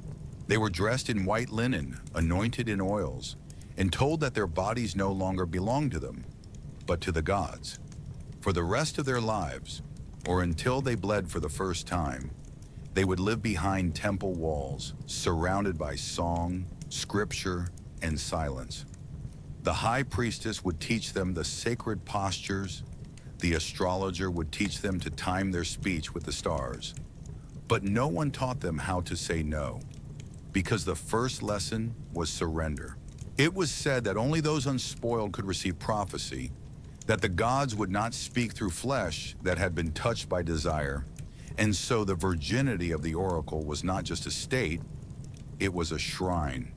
To protect it was paramount. To question it, heresy. But what happens when that purity is not enough? Whispers from the temple of Dendera tell of one oracle, Isetnefret, whose visions began to contradict the priests. She spoke of death approaching the Nile, of a storm in the court. The scribes recorded her words with unease. Then one morning she was silent. The priests declared her tainted. They said a servant had defiled her. No trial, no burial, only ashes in a jar. But some say the visions had been too accurate, too dangerous, and purity had become inconvenient. In a recovered dream manual, one section reads, "Should the oracle bleed before the moon, burn the linens. Should she speak a name not offered, seal her lips in linen. Should she love, remove her." There were no ceremonies for these removals, no mourning, just the next girl dressed in the same white linen. The irony is bitter. These virgins, said to be untouched, were often anything but. While intercourse was forbidden, inspection was constant. Midwives, healers, and senior priestesses would examine their bodies weekly to ensure no mark, no swelling, no secret shame. And in some temples, the high priest himself performed the inspections. One scroll, written in shaky hand, tells of a girl named Neni. He said, "The gods must know I am clean. He used no knife, but I bled. Then he called me holy. And what of the visions? Many were real, many were rehearsed. The girls were trained in trance, in breath work, in herbs that dulled the mind just enough to let the imagination bloom. Behind the veils, smoke curled, rhythmic chanting lulled the mind, and when the oracle began to shake, to weep, to whisper names, the priest would smile, because a voice that speaks only when told is the perfect God. Sometimes the oracles were used to bless marriages, but only from behind a curtain. The groom would bow, the bride would kneel, and the virgin would pronounce their union sacred, though she herself would never know such touch. Other times, generals came for omens, merchants came for fortune, and once, according to a hidden court scroll, a pharaoh came to ask whether his queen still loved him. The oracle answered, "She dreams of fire." The queen was executed 3 days later, but not all oracles remain silent forever. In the temple ruins at Hippos, archaeologists uncovered a chamber painted over in layers of limewash. Beneath it was a mural, unfinished but chilling. It showed a girl, arms spread, mouth open, surrounded by faceless figures. Her body was marked with red ink, not symbols but tally marks, 47. Below it, one line remained. "If purity is pain, then I am already holy." We do not know who she was. We do not know what she saw, but we remember. Because in the end, the virgin oracle was not a symbol of sacred restraint. She was a girl, and girls were never meant to be altars. In the creation myths of ancient Egypt, the world did not begin with light. It began with release. The god Atum, alone in the primordial waters of Nun, brought forth the first gods not through battle or birth, but through masturbation. He poured his seed into the void and spoke creation into being. From this act came Shu and Tefnut, air and moisture, the first duality. And so, from the very beginning, semen was not shameful. It was divine. This myth echoed across centuries, and in temple after temple, the story took root. The fluids of men were sacred. They held power, memory, potential. In certain rites, they could awaken statues, fertilize dead fields, even summon rain. But such beliefs are dangerous in the hands of men. What began as metaphor became ritual. What began as divine became disturbingly real. The Temple of Min, god of fertility and male potency, was the center of this strange devotion. His statue, always depicted with an erect phallus, stood tall in shrines across Egypt. Before the planting season, priests would perform elaborate ceremonies invoking his blessing, often involving symbolic offerings. But in some temples, these offerings were no longer symbolic. There are records, faded, fragmented, of rites in which semen was collected, consecrated, and poured onto fields like holy water. The belief that it would awaken the crops, quicken the soil, mirror the act of creation itself. One scroll from the Temple of Akhmim describes a vessel carved from obsidian, shaped like a lotus, used specifically for these collections. It bears this inscription: "What falls from the loins, may it rise as grain. Let men walk the furrows." But not all rituals took place in the fields. In a recovered ritual text titled The Breath of the Bull, there is a passage detailing how selected male initiates were required to ejaculate onto an altar, timed to a priestess's chant, and their offering was then mixed with oil, applied to statues, or stored in jars labeled with lunar dates. These jars were buried in sacred chambers. Some have been found, their contents hardened but unmistakable. One such jar, unearthed in Abydos, was labeled, "To Osiris from the hands of 6. Blessed be their longing." But what of consent? What of shame? Those words rarely appear, because when the sacred and the sexual are entangled, boundaries blur. When divine purpose is invoked, choice becomes submission, and submission becomes obedience. One disturbing tale comes from the House of Life in Memphis.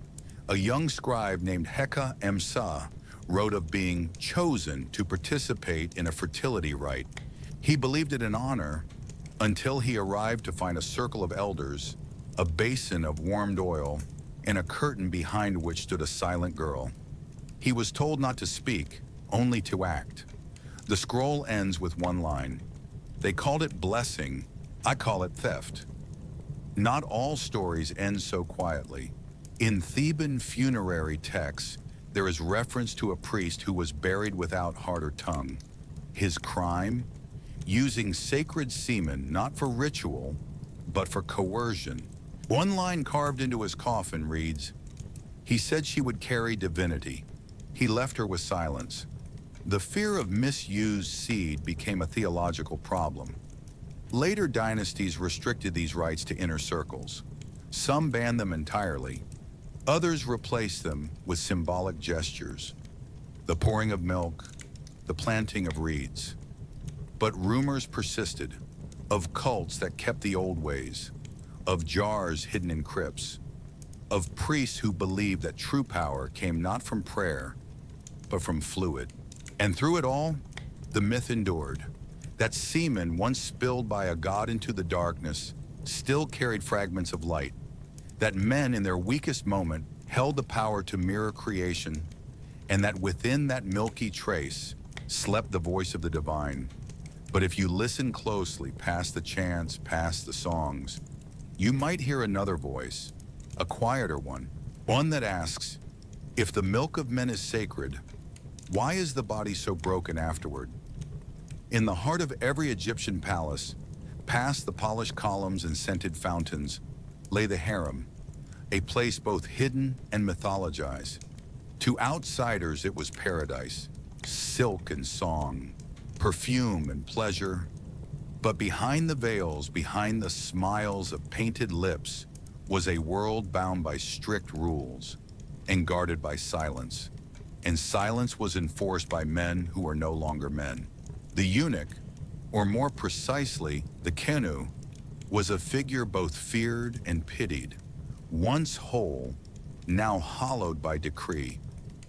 Chosen from the lowest castes or taken as war captives, boys were selected young, often before their voices had changed. They were brought to the palace under the pretense of service, and one morning without ceremony, they were taken to a cool stone room. The procedure was swift, brutal, and rarely survived. Some had only their testicles removed. Others were fully castrated, shaft and all, depending on the role they were to serve. Those meant for menial labor were spared the worst, but those who would serve the king's concubines, who would walk among breasts and bare skin without desire, they were given the full cut. One medical papyrus, stained and folded in a court physician's archive, outlines the tools used: obsidian blades, bronze clamps, linen bandages soaked in date wine. The final instruction reads, "Seal the wound with prayer and fire. If he cries out, let him. His voice will be his last manhood." Most did not survive, but those who did were no longer boys.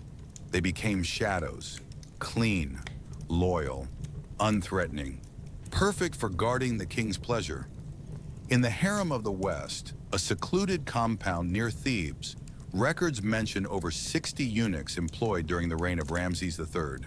They tended to the concubines, prepared their baths, dressed their hair, soothed their moods. And when tempers flared, they bore the bruises. Because who better to absorb a woman's rage than a man who could not strike back?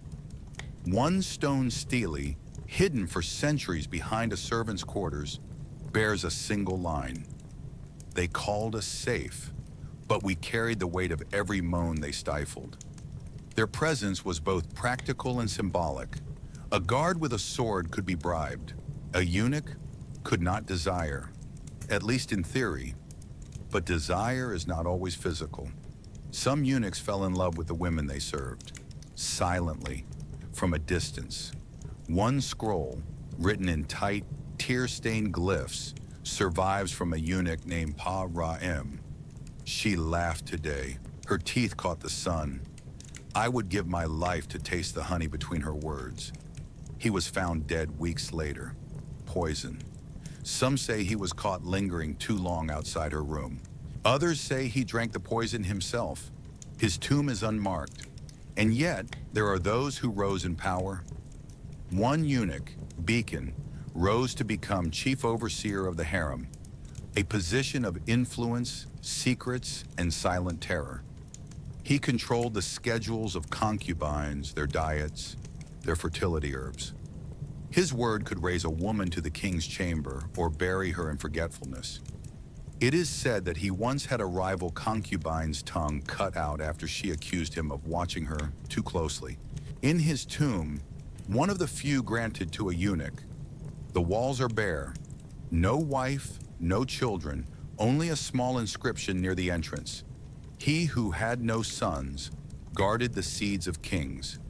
But perhaps the most chilling tale comes from the infamous harem conspiracy against Ramses III. A faction within the royal harem plotted to kill the king and place a different son on the throne. The details are murky, but in the trial records, several eunuchs are listed among the accused, tortured, executed, their names scratched out. One line in the scroll stands out. They knew the beds, they knew the secrets, and they chose silence until they didn't. We often think of eunuchs as less, as shadows, but in the soft halls of the harem, they were gods of their own kind, all-seeing, ever-present, carriers of gossip and pain. They touched every bottle of perfume, every comb, every sheet, and they kept the pleasures of kings from becoming chaos at a price. Because to serve desire without being allowed to feel it is its own kind of torment. And beneath the gold, beneath the silence, beneath the sweet-smelling oils, lay the memory of a boy on a cold stone table, watching his manhood drain while the priest said, "It is done." When night fell over the city of Bubastis, the air turned thick with the scent of jasmine and date wine. The Nile shimmered in the distance, but the true river ran through the streets. A river of hips, laughter, incense, and flesh. For this was the city of Bastet, the cat-headed goddess of joy, music, fertility, and secrets. And once a year, during her great festival, the line between worship and desire disappeared. The festival of Bastet was no small affair. Her temple, nestled on an island between canals, became the heart of a celebration that drew thousands from across Egypt. Barges arrived filled with pilgrims. Drummers beat rhythms that echoed through the city's bones. And at night, under a full moon, the dancing daughters appeared. They were young, always young, chosen from nearby villages, trained in music, adorned in gold, and veiled in translucent linen. They were called Virgins of the Temple. Though few remained untouched by sunrise, their dance was sacred, their steps choreographed by priestesses designed to mirror feline grace. Arched backs, swaying hips, slow turns with eyes half-lidded, teasing and untouchable. But the crowd was not divine.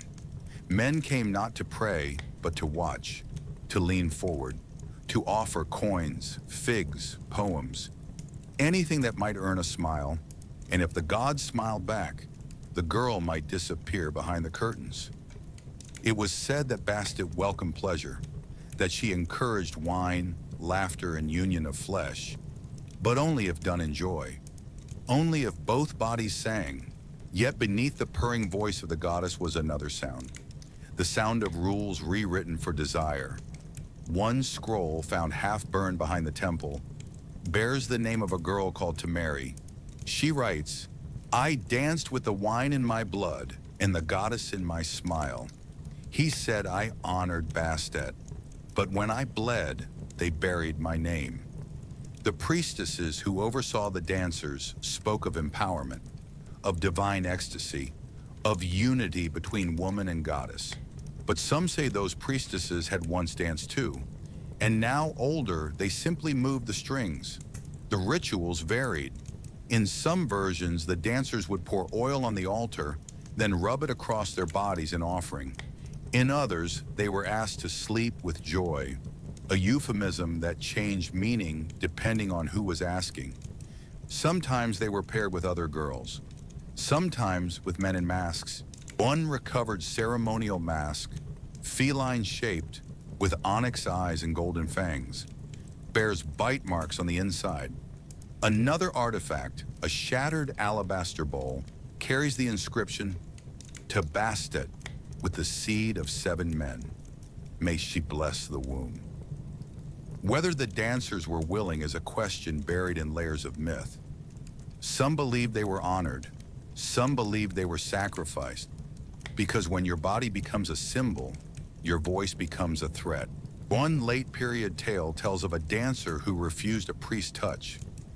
That night, she danced too well. So well the crowd wept. The next morning she was gone. The official story claimed she ascended into divine service. But a fisherman later found cloth soaked in wine and blood caught on a tree branch downstream. The fish would not eat it. The scrolls say nothing more. But her name appears one last time, carved into the paw of a broken cat statue. She danced only for herself. Still, the festival continued, because the crowd needed its god. The temple needed its gold. And Bastet never spoke. Or if she did, it was in purrs and riddles. There are those who still defend the rights, who say the dancers were free, celebrated, elevated. And perhaps some were. Perhaps some felt holy, powerful, untouchable. Perhaps the touch they received was wanted. But others were told to smile as they swayed, to moan as they prayed, to open their legs and call it devotion. Because when a goddess wears a cat's face, no one sees the tears behind her eyes. Behind every pharaoh's throne, behind the public rituals, the war councils, the golden masks and divine decrees, there was always a shadow, a place not recorded on papyri, not etched into the stone, a place whispered about, never named aloud. It was called many things, but in court it was simply the garden. It was not a garden in the common sense. It had trees, yes, fig and acacia, flowers, yes, blue lotus, thick with scent. But its purpose was not to soothe, it was to seduce. Hidden deep within the palace complex, far from servants' eyes, the garden was where Egypt's greatest men played their most dangerous games, with bodies, with desire, with loyalty, and often with betrayal. The garden was built not by architects, but by women. Or so the records say. It was curated by the pharaoh's chief concubine, advised by eunuchs, and guarded by silent boys who had no tongues. Its paths curved like hips.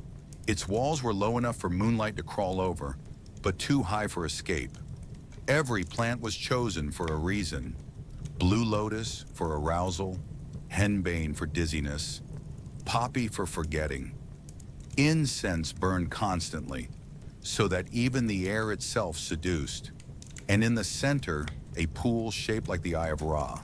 Its water shimmered with floating oils, and its bottom held secrets no priest would dare read. But it was not the garden that made kings gasp. It was the people in it. Here the pharaoh could taste what was forbidden in public. Here generals traded favors for flesh. Here envoys from Nubia or Canaan were entertained by trained performers in exchange for allegiance. And here, enemies were undone without a drop of blood. One tale, preserved in fragments from the private diaries of a Theban vizier, tells of a courtier named Senmut, whose influence threatened the high priest. One evening, he was invited to the garden. The next morning, he appeared before the pharaoh, broken, wordless, eyes hollow. He gave up his lands, retired to a monastery, never spoke again. A carved ivory fan, found near a forgotten garden ruin, bears a single phrase, What was seen in the garden bloomed only in fear. Some pleasures were given, others were forced. Many of the attendants in the garden were not free. Some were war captives, trained in arts of touch and rhythm. Others were orphans raised in secret, molded into whatever fantasy the court desired. They were silent, not by vow, but by blade. Tongues cut, names erased. All that remained was function, to arouse, to distract, to weaken. Because in the garden, desire was a leash. A prince who moaned too loud might find himself blackmailed the next morning. A merchant who drank too much of the wine might wake up beside the wrong gender, with the wrong witnesses watching. One piece of black onyx, etched with a line in old Egyptian script, was found beneath the stones near Karnak. I danced for his peace and undid his army.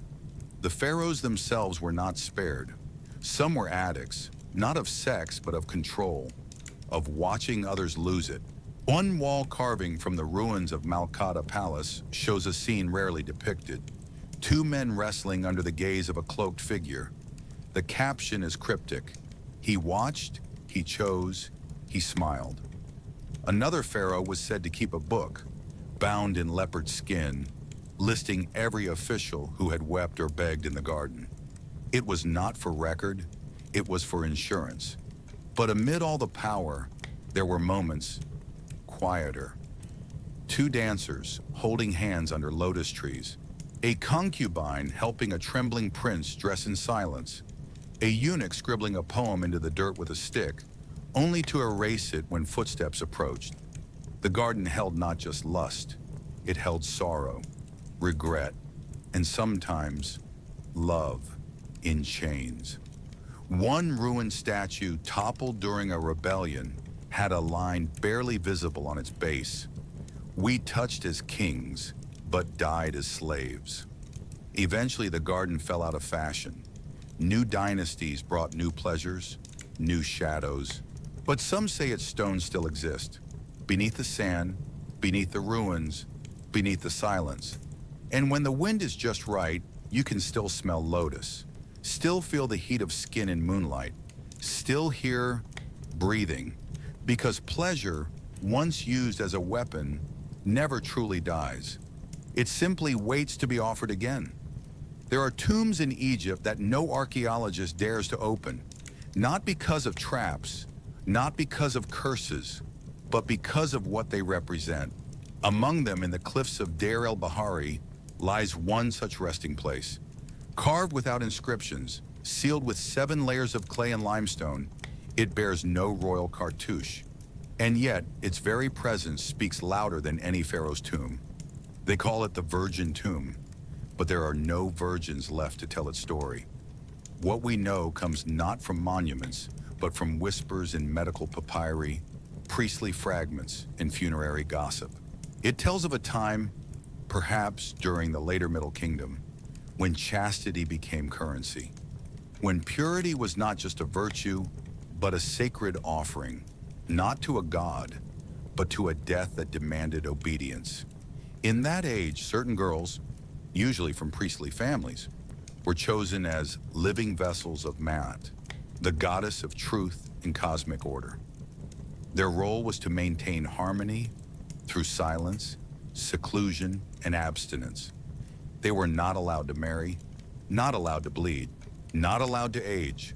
When their bodies began to change, when breasts swelled, when moon blood threatened to arrive, they were deemed no longer fit for Maat's perfection, and so they were buried, not in shame, not as punishment, but as ritual.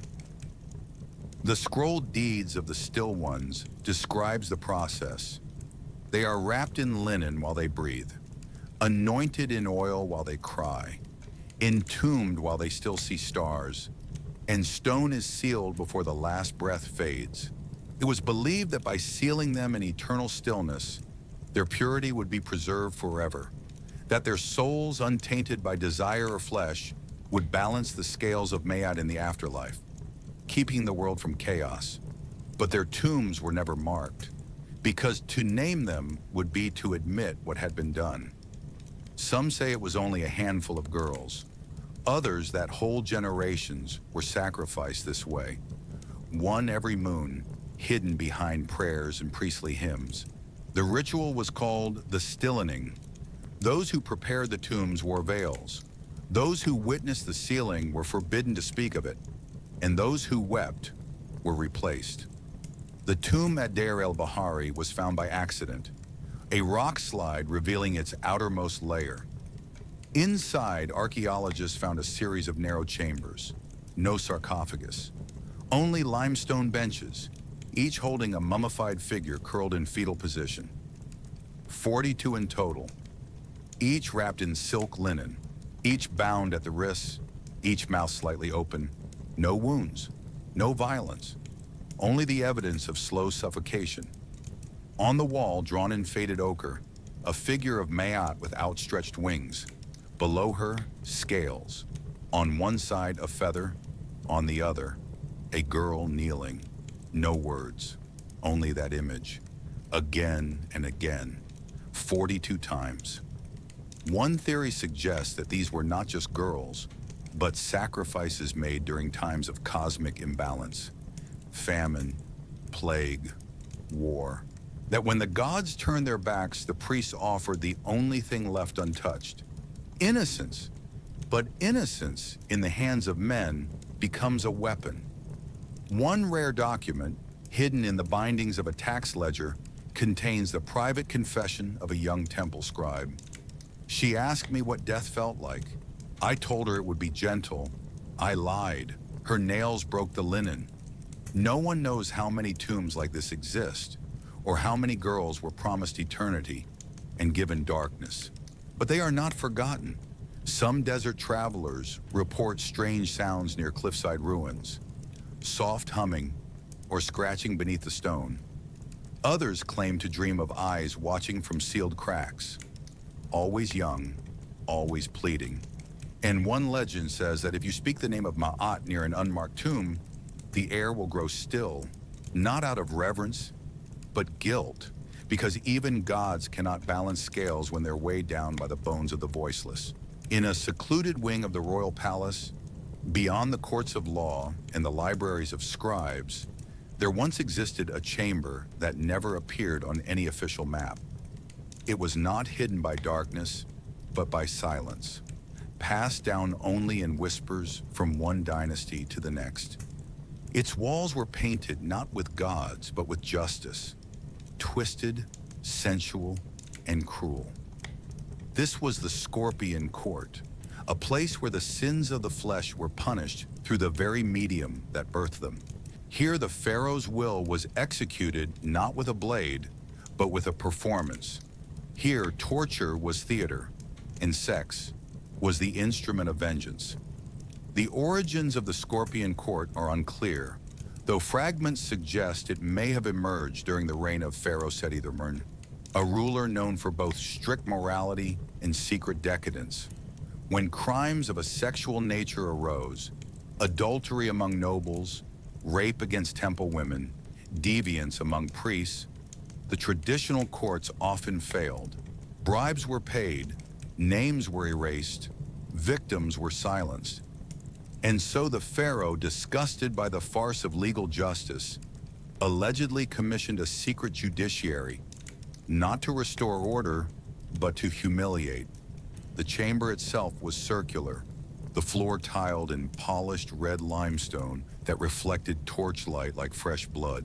Around its edges were seating pits for the court, not of judges, but of watchers, high priests, advisors, scribes, and sometimes even the pharaoh himself, veiled and silent. In the center stood a stone platform, smooth and cold, ringed with iron rings, chains, and notches for instruments. It was not a place of execution. It was a place of demonstration. Punishment began with exposure. The accused, always stripped, was forced to recount their sins before the gathered court. Their words were transcribed onto linen scrolls by scribes trained in ritual documentation. Then came the mirroring, a punishment designed to reflect the crime itself, often by exaggerating it until the offender's own flesh broke under the weight of irony. A rapist might be bound and subjected to endless stimulation by handmaidens trained not in pleasure, but in precision, until his body betrayed him and collapsed. A woman accused of seduction might be made to perform the same allure before a room of stone-faced men, only to be mocked, rejected, and left trembling under scorpion venom and ridicule. A priest caught in secret unions with acolytes might be forced to reenact the act in front of sacred statues under threat of mutilation. One scroll from the archive of the Southern Wall, now lost but once copied in part, describes a punishment known as the mirror of the flesh. The accused was tied backward on a polished slab while their victim, if alive, was given the chance to speak, then to spit, and finally to walk away. The accused remained, surrounded by symbols of fertility, images of Hathor, phallic icons, flower garlands, while temple dancers performed arousing movements meant to mock. At the height of this erotic display, cold water was poured on the accused, followed by desert sand, the body humiliated, then made raw, until the reaction was no longer sexual but pathetic. It was not death they delivered. It was transformation. But not all punishments were public. Some were recorded as private rites. One particularly disturbing case involved a temple scribe accused of violating a priestess of Bastet. He was not executed.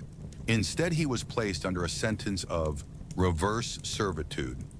For one lunar cycle, he was kept in the harem chambers, dressed in sheer linen, forced to live as a concubine among eunuchs. He was made to sleep on scented beds, be touched, painted, spoken to like a girl. On the final night, he was paraded before the priestess, who spat in his mouth and declared his spirit null. He lived for 3 more years, refused to speak, and finally drowned himself in the Nile. Not all victims found satisfaction in the Scorpion Court's methods. Many believed it was still too gentle. Others feared the corruption of power, that punishment became spectacle, and that the watchers were no better than the watched.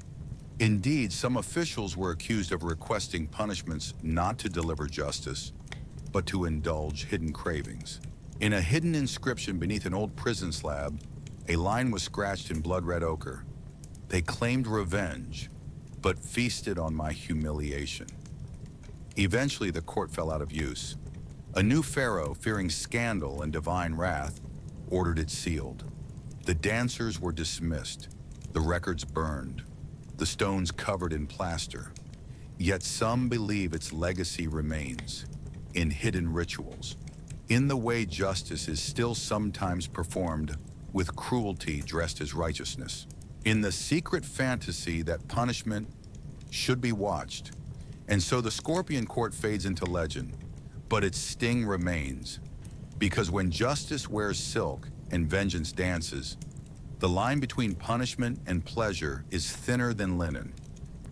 Far south of the great temples of Thebes, past the reeds and rippling waters of the Fayum, there stood a shrine half sunken into the marsh, its walls green with time, its altars slick with the breath of the Nile.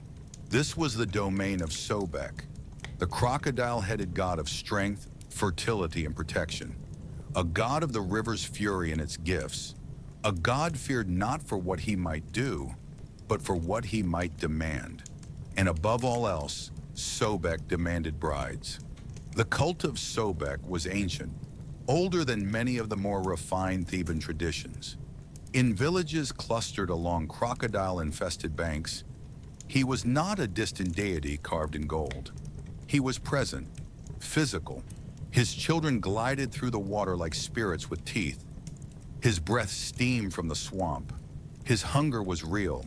And so, to appease him, the people gave him what he could never take by force, the bodies of women offered in the name of harmony. Once every year during the flooding season when the Nile swelled and the boundaries between land and water blurred, a girl would be chosen. She was called the Bride of Sobek, though she would never wear white nor hear music. She was taken from the village, not always a virgin, but always beautiful, always young, and brought to the temple of the scale god under the light of a red moon. There she was bathed in river water, anointed with lotus oil, and dressed in linen so sheer it clung to her skin like dew. Her hair was combed with crocodile bone, her eyes painted like the goddess Hathor, and her wrists were bound, not in rope, but in strands of papyrus, symbolic, fragile, able to break at a moment's pull. The priests of Sobek did not believe in blood sacrifice. That belonged to harsher gods. Instead, they believed in union. In drowning, yes, but not as punishment, as devotion. The bride was not killed, she was given. And what happened in the waters was left to the gods' will. Some brides were lowered into the sacred pool, a black, still mirror ringed with obsidian stones and whispering reeds. Others were led onto barges, rowed to mid-river, and pushed gently into the current. Always watched, always prayed over, and always silent. No one spoke of what they saw, but some claimed to hear laughter. Others, screams muffled by water. There is one record, hidden within a bundle of tax scrolls, written in a trembling hand by a fisherman who claimed to have seen the ritual in full. He wrote, "She walked into the water with her eyes wide open. The priest touched her back, then let go. The surface closed over her head like a second skin. When she rose again, she was no longer afraid. I never saw her again, but the river rose the next day. The village cheered, and we never spoke her name again." Not all brides drowned. Some returned, changed. These were called the favored. They were brought back to the temple, treated with reverence, fed delicacies, and placed in rooms lined with crocodile skin. They no longer spoke, but they smiled, constantly, unsettlingly, and they became objects of desire, not for what they were, but for what they had touched.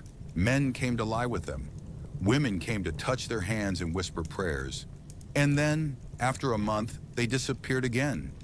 Some say by their own will, others by the priests. No bones were ever found. One sculpture recovered from beneath the temple floor depicts a woman and a crocodile entwined, not in violence, in embrace. Some modern scholars dismiss the brides of Sobek as metaphor, fertility rites exaggerated by time, but others believe in the power of ritual to shape memory and the power of memory to shape flesh. To these believers, the union of woman and God was not symbolic. It was ecstatic obliteration, a surrender so complete, so intimate, that it could only be expressed through the language of sacrifice. And yet, there were always questions. Who chose the bride?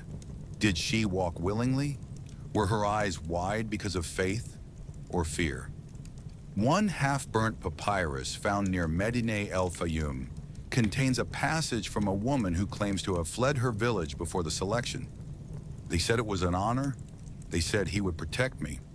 But I saw what the last girl left behind. A comb with teeth cracked, a dress torn at the knees, and no footprints returning. The cult of Sobek eventually faded. Temples crumbled. Crocodiles were hunted. The flooding of the Nile was tamed by engineers, not gods. And the rituals, once whispered with reverence, became legend. But even now, when the river rises unnaturally fast, when reeds tangle around fishermen's ankles, some say Sobek is still waiting for a bride who never came. And in the stillness of swampy water, under moonlight that casts no warmth, some villagers claim to see her. A girl with wide eyes drifting just beneath the surface, her mouth slightly open, as if still singing her wedding song. In the shadow of Karnak's towering columns, where gods were invoked with golden stone, there once took place a ritual so secret, so sacred, that it was never written in the temple scrolls, only whispered by torchlight from priest to priest, generation after generation. It was called the Ritual of the 12 Flames. And it was not merely a rite of pleasure, it was an act of political consecration. a reminder that power and ecstasy, when bound together under divine witness, could make even the sand itself obey. The ceremony was held once every 5 years during the month of Shomu, when the Nile had receded and the land lay fertile and ready. The pharaoh, as the living god on earth, was tasked not only with ruling the people, but with rekindling Egypt's cosmic balance, a balance achieved through the union of opposites, sun and moon, man and woman, heaven and earth, body and body. It began in silence. 12 braziers, each carved with the names of a different deity: Hathor, Isis, Sekhmet, Bastet, Mut, Tefnut, Neith, Ma'at, Nut, Anuket, Satis, and Renenutet, were placed in a perfect circle within the Hall of Union. As the sun reached its zenith, each brazier was lit, one by one, with oils made from sacred resins and lotus petals. The flames flickered high, casting gold-tinted shadows on the walls, illuminating the white-robed figures that stood within the circle. These were the 12 embodied principles, 6 men and 6 women, chosen not for beauty alone, but for their alignment with the astrological omens and the will of the priesthood. They had been secluded for months, fasting, anointing, practicing the movements and chants required of them. For they were not to perform as individuals, but as avatars of divine forces. In their breath, the gods spoke. In their sweat, the Nile renewed. At the center stood the pharaoh, clad in nothing but a waistcloth of gold-threaded linen and the eye of Horus painted across his chest. He began the rite with a bow to each flame. Then the music started, slow, deep, rhythmic. Not flutes or harps, but drums and low chants that made the floor vibrate. The embodied moved forward, surrounding him, their arms weaving through the air like smoke. And then, as the high priestess raised her staff, the union began. It was not chaos, it was choreography. Each touch was measured, each motion symbolic. One woman wrapped her legs around the pharaoh's waist to invoke Hathor's fertility. One man embraced him from behind to call forth the protective strength of Set. 2 bodies kissed at his feet in mimicry of the merging of earth and river. Oil was poured, incense thickened. The air became heavy with the scent of sweat, musk, and devotion. And through it all, the flames burned brighter. Some accounts, hidden in the margins of scrolls used only by temple scribes, speak of ecstasy so complete that the participants began to levitate, not in body but in soul. They trembled, they wept. Some moaned in tongues no longer understood. Others simply collapsed, as if emptied of everything but divinity. The pharaoh, it is said, did not climax for pleasure. He released his seed onto sacred cloth, which was later buried in the fertile soil beside the Nile to ensure the crops would grow. It was not lust, it was sacrifice. His body became the channel through which Ma'at, order, was restored. And yet, there are other versions.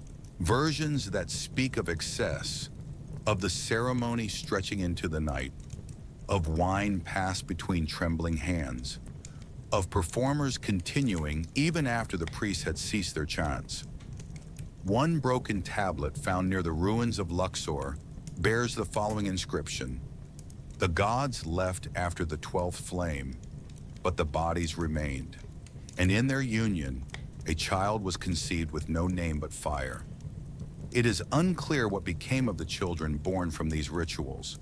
Some say they were raised in secret temples, considered demi-divine. Others say they were drowned in the Nile before their cries reached heaven, too sacred to live among mortals. One fragment of ivory, carved in the shape of a woman holding a flame to her breast, carries a single word in ancient glyphs: daughter. Whether it refers to a goddess, a priestess, or a child of the right, no one knows. In time, the ritual of the 12 flames faded. Perhaps it became too decadent. Perhaps the priests feared its power, Or perhaps the pharaohs themselves grew tired of offering their bodies to the gods, while others watched with hungry eyes. The last recorded mention of the rite comes from a crumbling wall near the Temple of Hathor, a painted scene of 12 torches and a single figure in shadow walking away.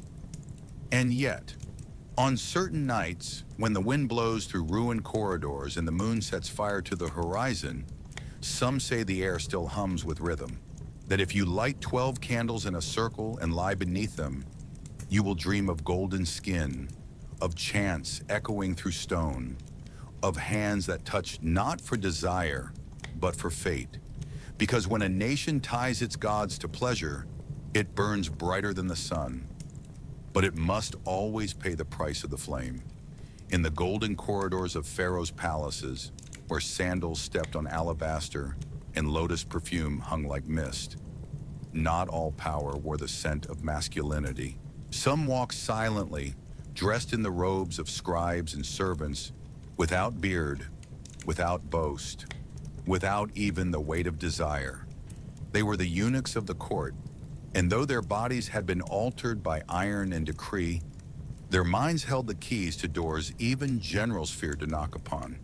Castration in ancient Egypt was not widely practiced, at least not among the common classes, but in the secret circles of the royal household, where control, not reproduction, was the currency of survival, it became a grim rite of passage for those who sought proximity to divine rule.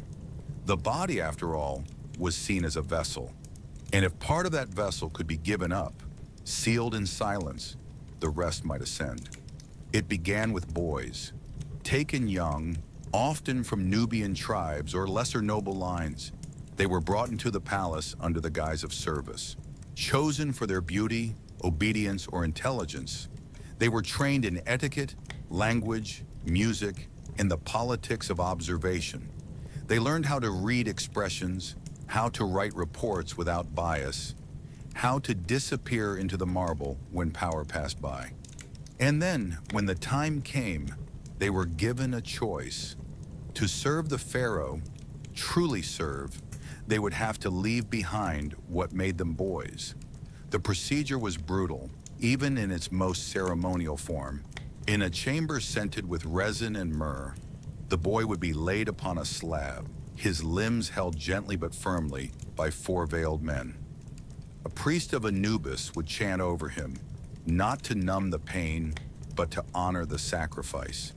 Then with a blade of obsidian, the offering would be made, clean, fast, irreversible.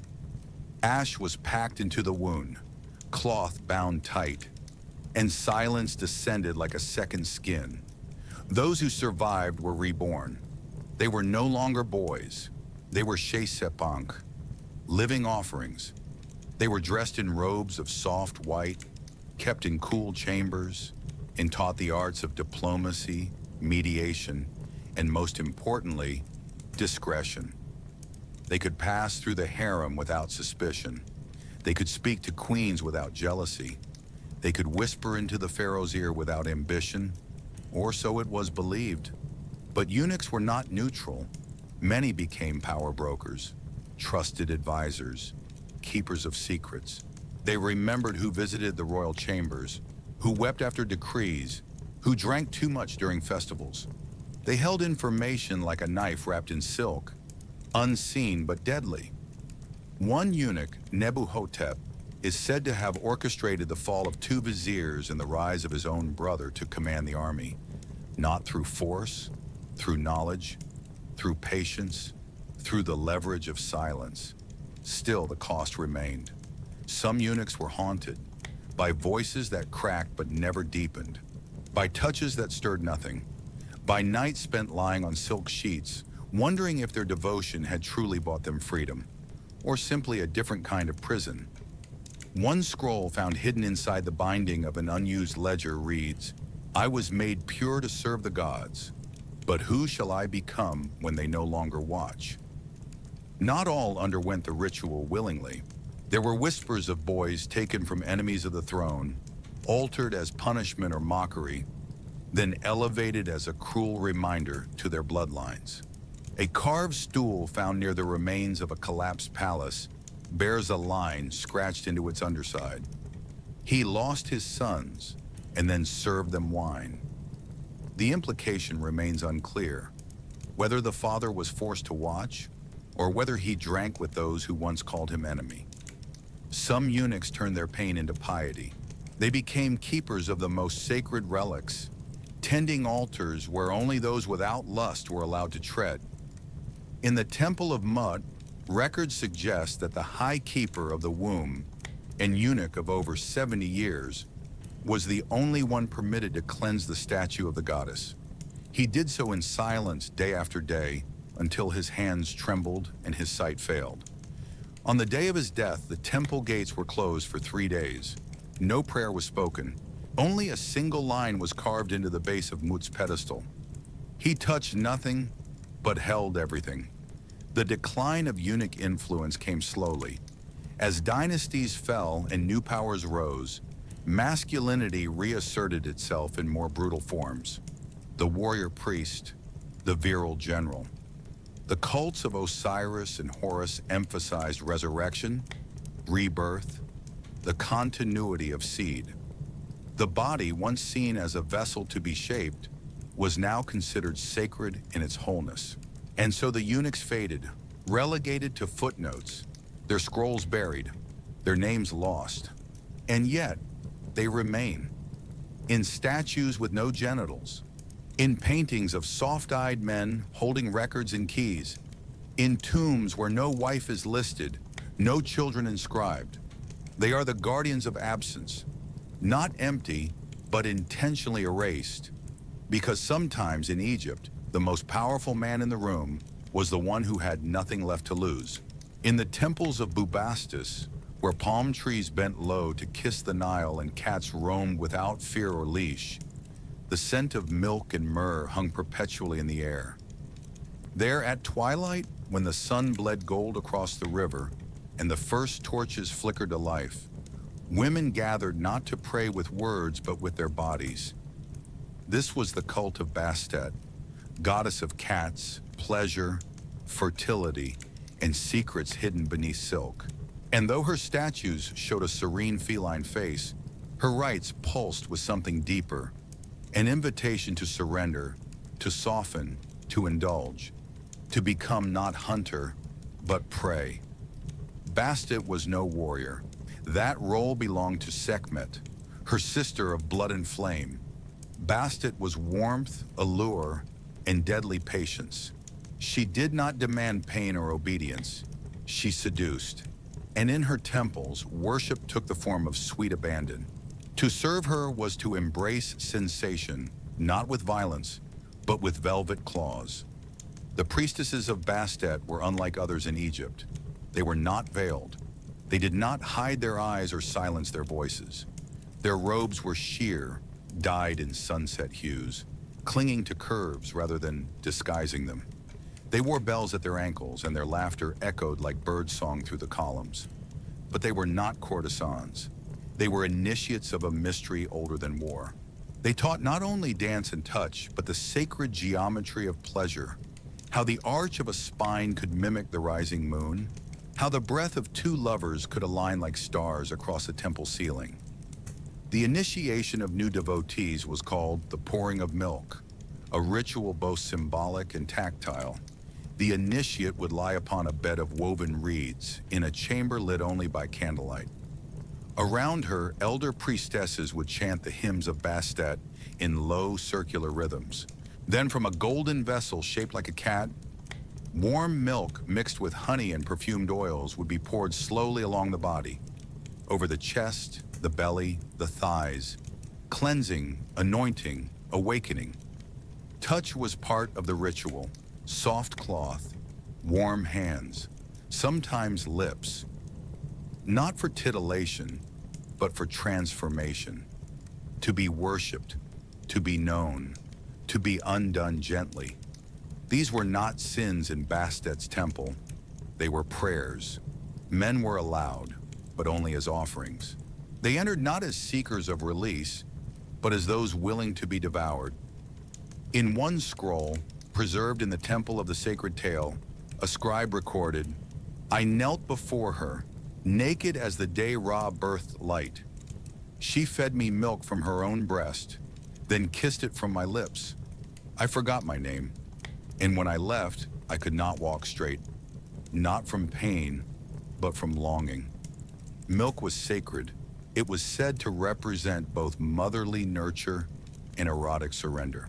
Bastet herself was believed to drink milk offered by the moon, and so the priestesses during certain festivals would expose their breasts to the night sky, allowing moonlight to touch them before collecting the milk for rituals.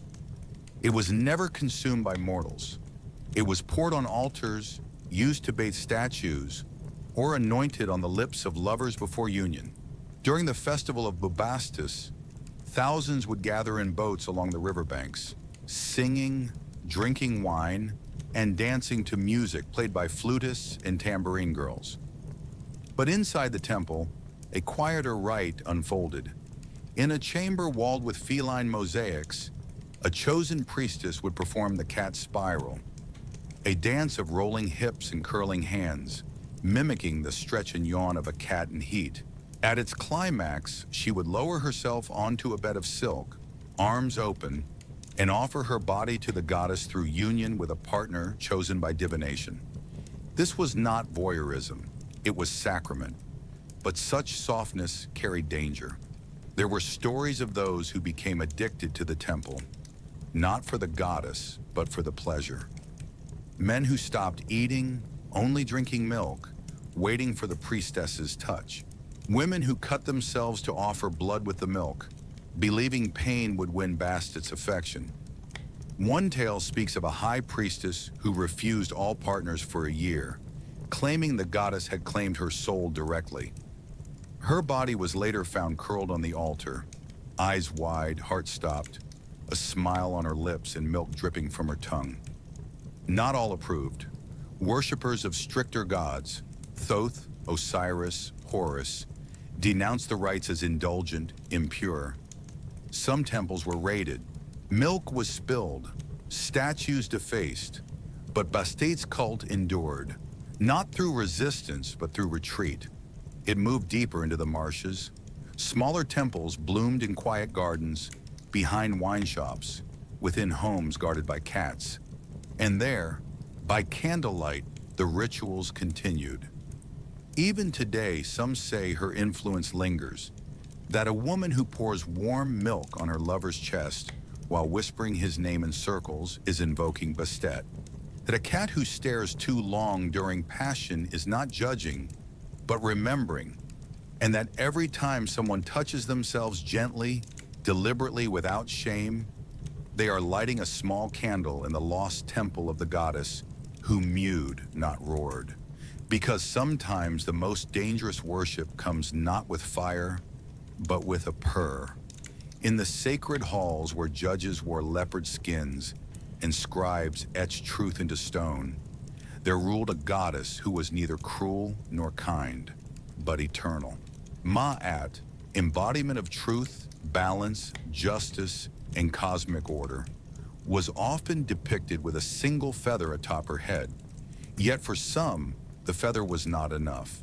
For some to truly feel truth, one had to endure it.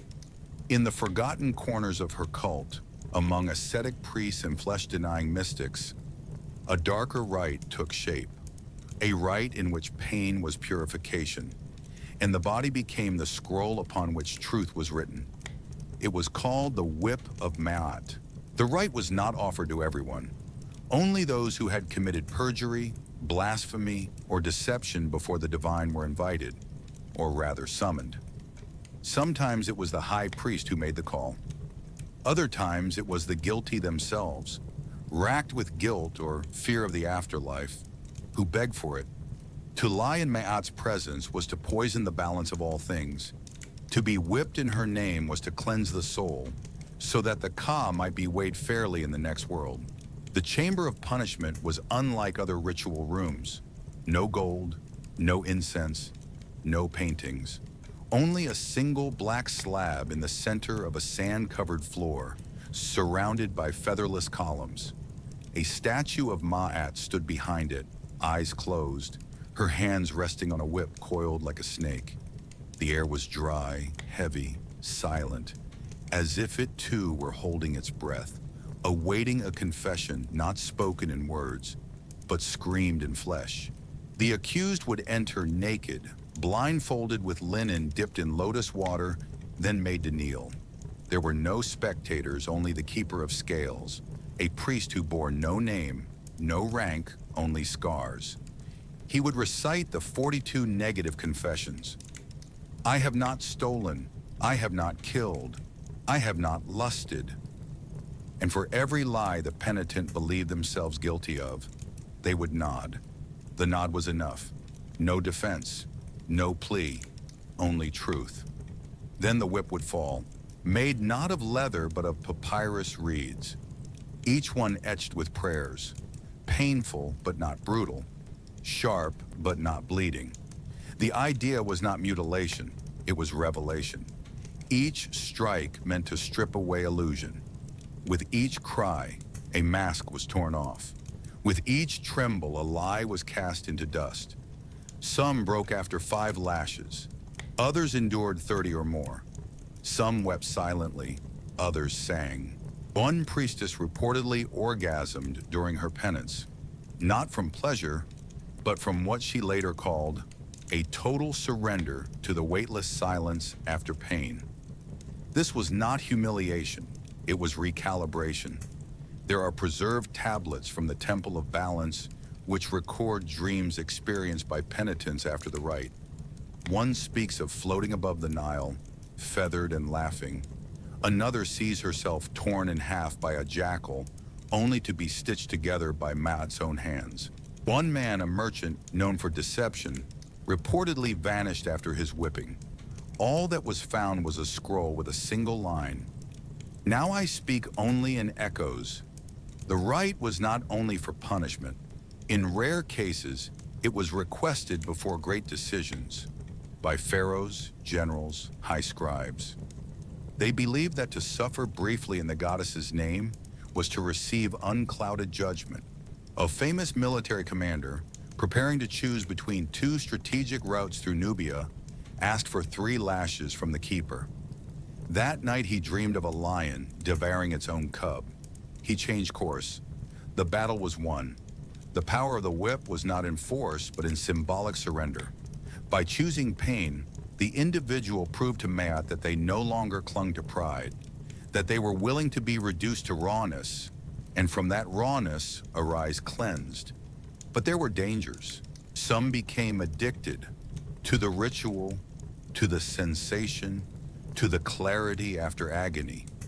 They returned week after week, confessing smaller and smaller sins, until they were whipped for imagined lies. The keepers began to turn them away. A few responded by creating their own underground circles, false priests, false rites, false whips. One such group, the Order of Hollow Feathers, was exposed when several members died from infection. The true keepers refused to perform the rite again for a decade. Eventually, the whip of Ma'at faded into legend. The priests who knew its rhythm died. The scrolls were buried, the chamber sealed. Ma'at herself became soft again, a goddess of courtroom carvings and abstract ideals. But in some desert monasteries near Thebes and Abydos, travelers still speak of a cloaked figure who appears during sandstorms. He carries a bundle of papyrus reeds tied with red thread. He asks no questions.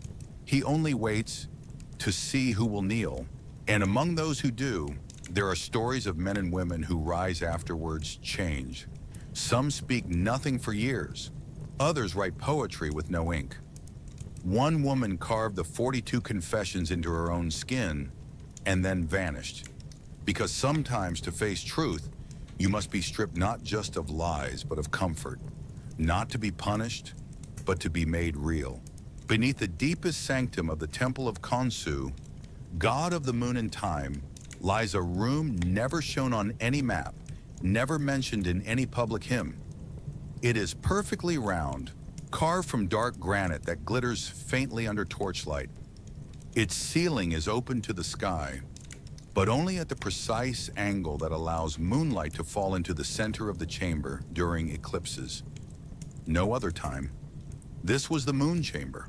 And within it, every 25 years, a ritual took place that was neither entirely human nor divine. It involved girls, always girls. They were not chosen from the city or the countryside.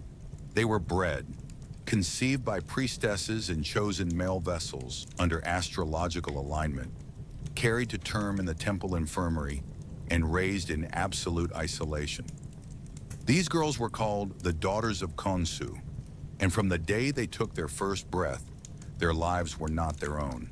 They were taught no words beyond prayer, no music beyond chant, no touch beyond what was required, fed only fruits and milk, clothed in moon-colored linen. They slept beneath silver-threaded canopies and awoke with each rising moon to the sound of crystal bowls. They were pure, but not in the way mortals understand. They were ritual objects, carefully crafted, emotionally erased, and meticulously protected. The purpose? To serve as vessels during the eclipse rite, a celestial ceremony designed to reset the cosmic balance between day and night, light and shadow, seed and womb.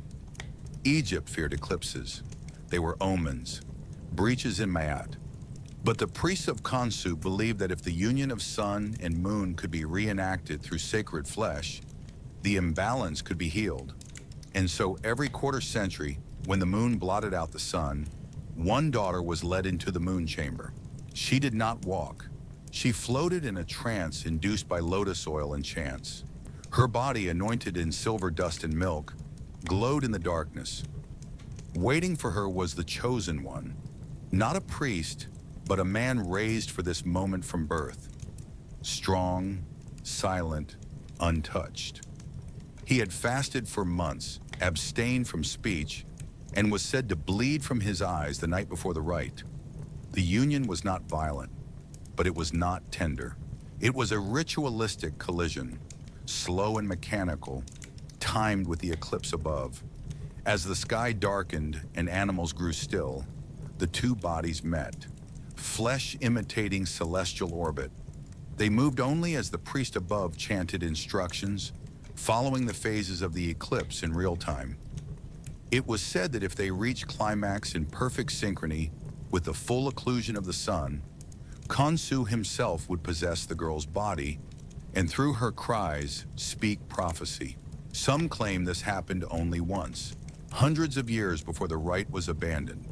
The girl reportedly rose from the slab after the act, eyes silver, hair alight, and whispered, "There will be 7 days when blood turns the Nile black. A child born without shadow shall rule from behind a veil." She then collapsed, lifeless. Most daughters did not survive the rite. Their bodies, unaccustomed to touch, often went into shock. The ritual intensity, oil chanting, the surreal pressure of cosmic alignment, was too much. Many stopped breathing the moment the moon passed. Their corpses were preserved in salt, wrapped in lunar cloth, and entombed beneath the temple with only one marking, the phase of the moon at their death. And the men, they were never seen again. Some say they were buried alive beneath the chamber. Others say they were fed to sacred crocodiles as offerings. One theory suggests they were castrated immediately after, made into oracles, speaking in riddles until madness took them. The final recorded eclipse rite took place under Pharaoh Neferubre during an eclipse in 538 BCE. It ended in disaster. The daughter screamed too early. The sky clouded. A priest fell from the ceiling platform.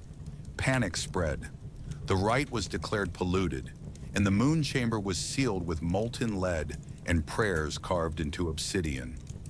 No daughter was bred again, but among certain star watchers and desert mystics, tales linger of girls born during eclipses with hair white as bone, of women who, when touched, speak words in dead languages, of dreams where a silver-eyed virgin walks barefoot through the sky and whispers, "Lie down, the moon is hungry," and in some ruins beneath centuries of sand, Fragments remain, a silver hairpin shaped like a crescent, a blood-stained cloth embroidered with constellations, and scratched into granite these final words: I did not know his name, only the sky.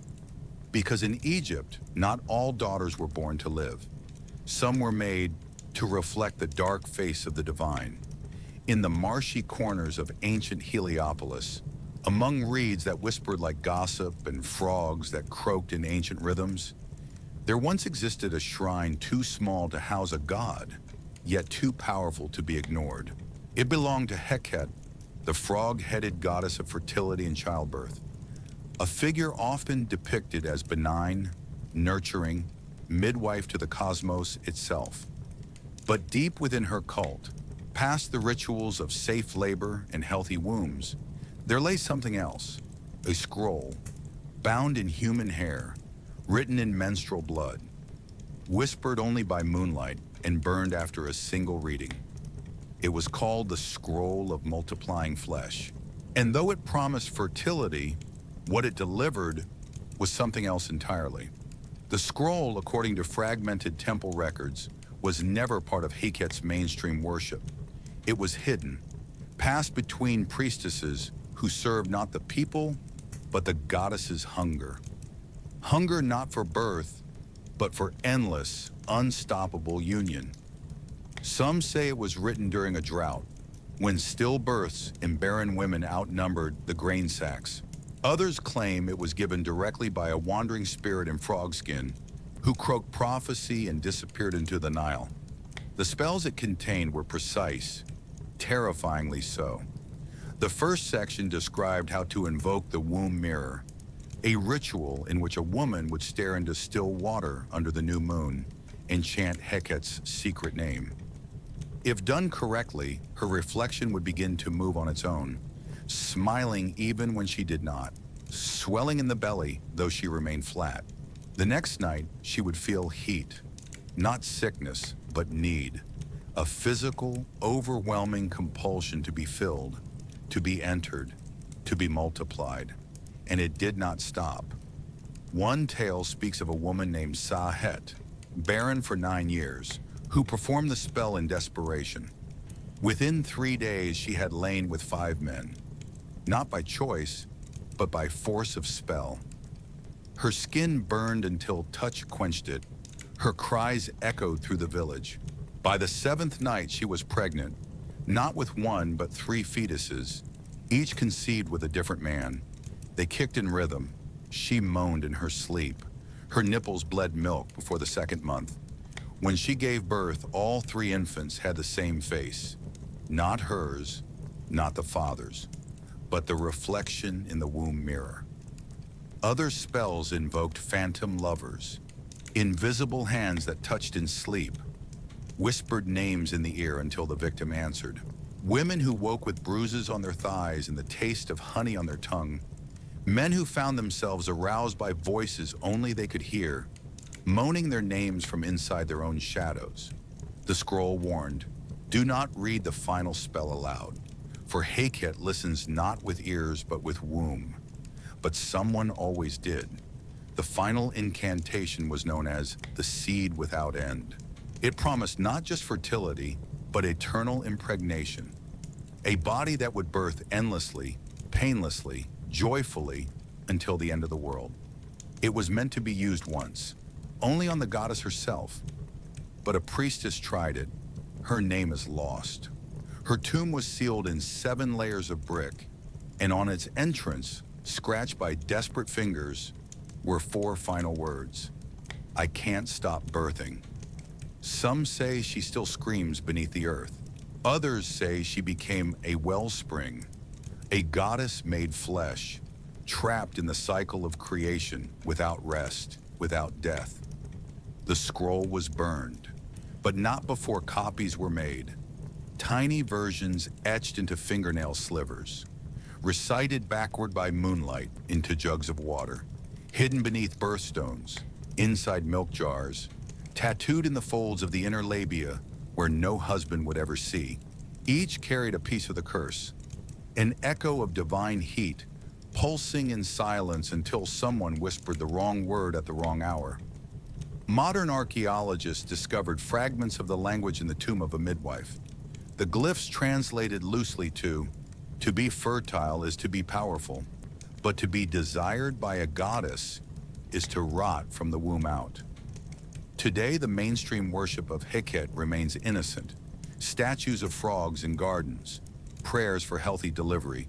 But in the dark places, among collectors of forbidden lore, her name still conjures longing that devours.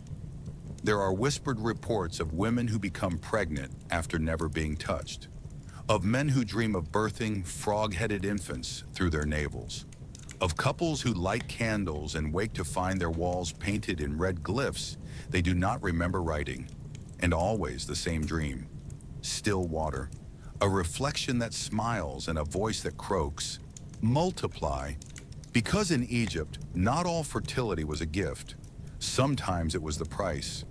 On the southern fringe of ancient Thebes, where the desert begins to whisper rather than scream, and the Nile slows as if holding its breath, there once stood a temple with no statue, no golden idols, no towering obelisks, only a single obsidian altar, shaped like an erect phallus, always slick with oil and faintly warm to the touch. Even at night, this was the temple of the sacred thirst, a house of worship dedicated not to a god, but to a fluid, a single sacred substance believed to carry the breath of life, the echo of the divine orgasm, semen. In the cosmology of the earliest Egyptian myths, creation began not with war, but with self-pleasure. The god Atum, alone in the void, brought forth the world by ejaculating into his own palm, then crafting gods from the seed. This act was not seen as shameful.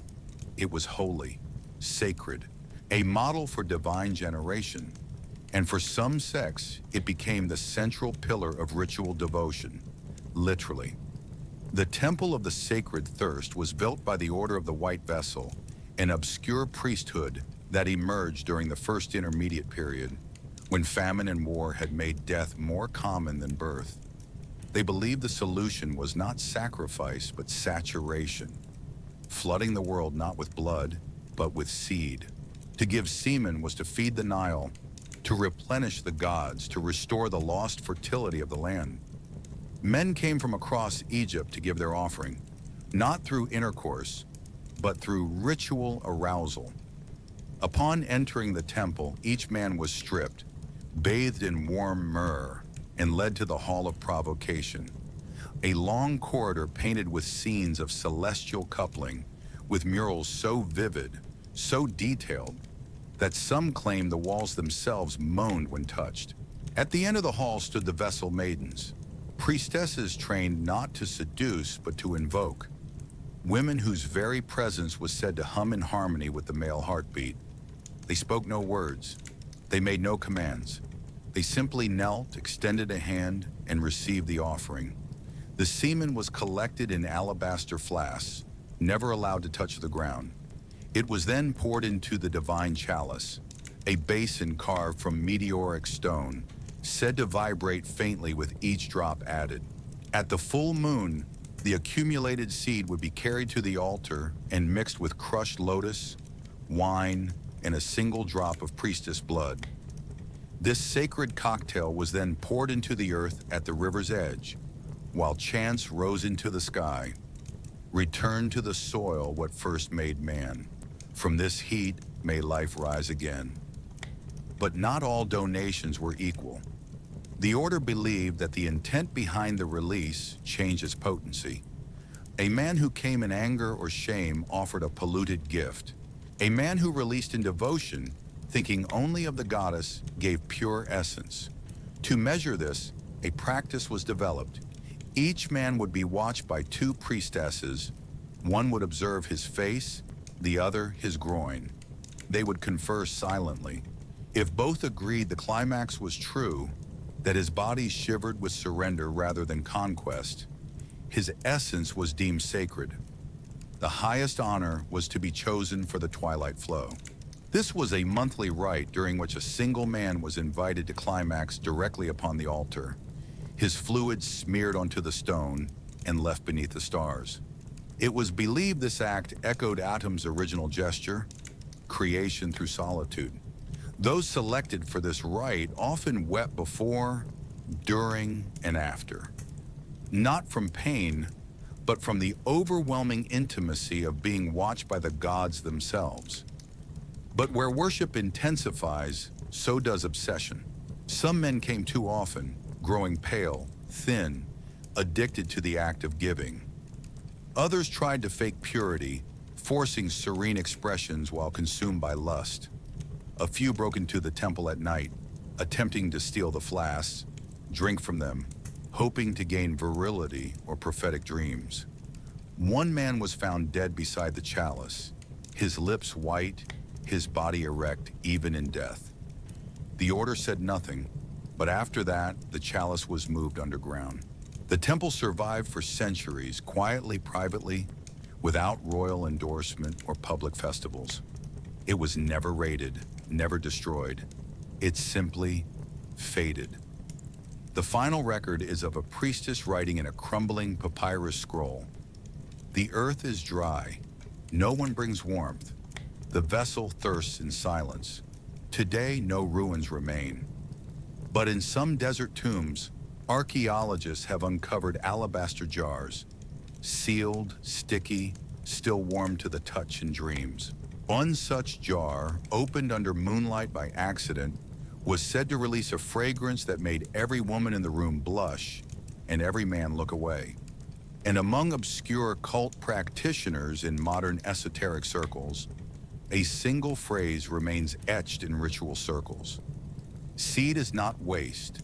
It is memory, it is power, it is prayer. Because in Egypt, even the most intimate release could be gathered, bottled, and offered to the divine. In the oldest myth ever whispered beneath the stars of Kemet, the god Osiris, lord of the underworld, keeper of the dead, was murdered by his own brother, cut into 14 pieces, and scattered across the land. His body desecrated, his spirit torn, the world mourned. But Isis, his devoted wife and sister, refused to let death speak the last word.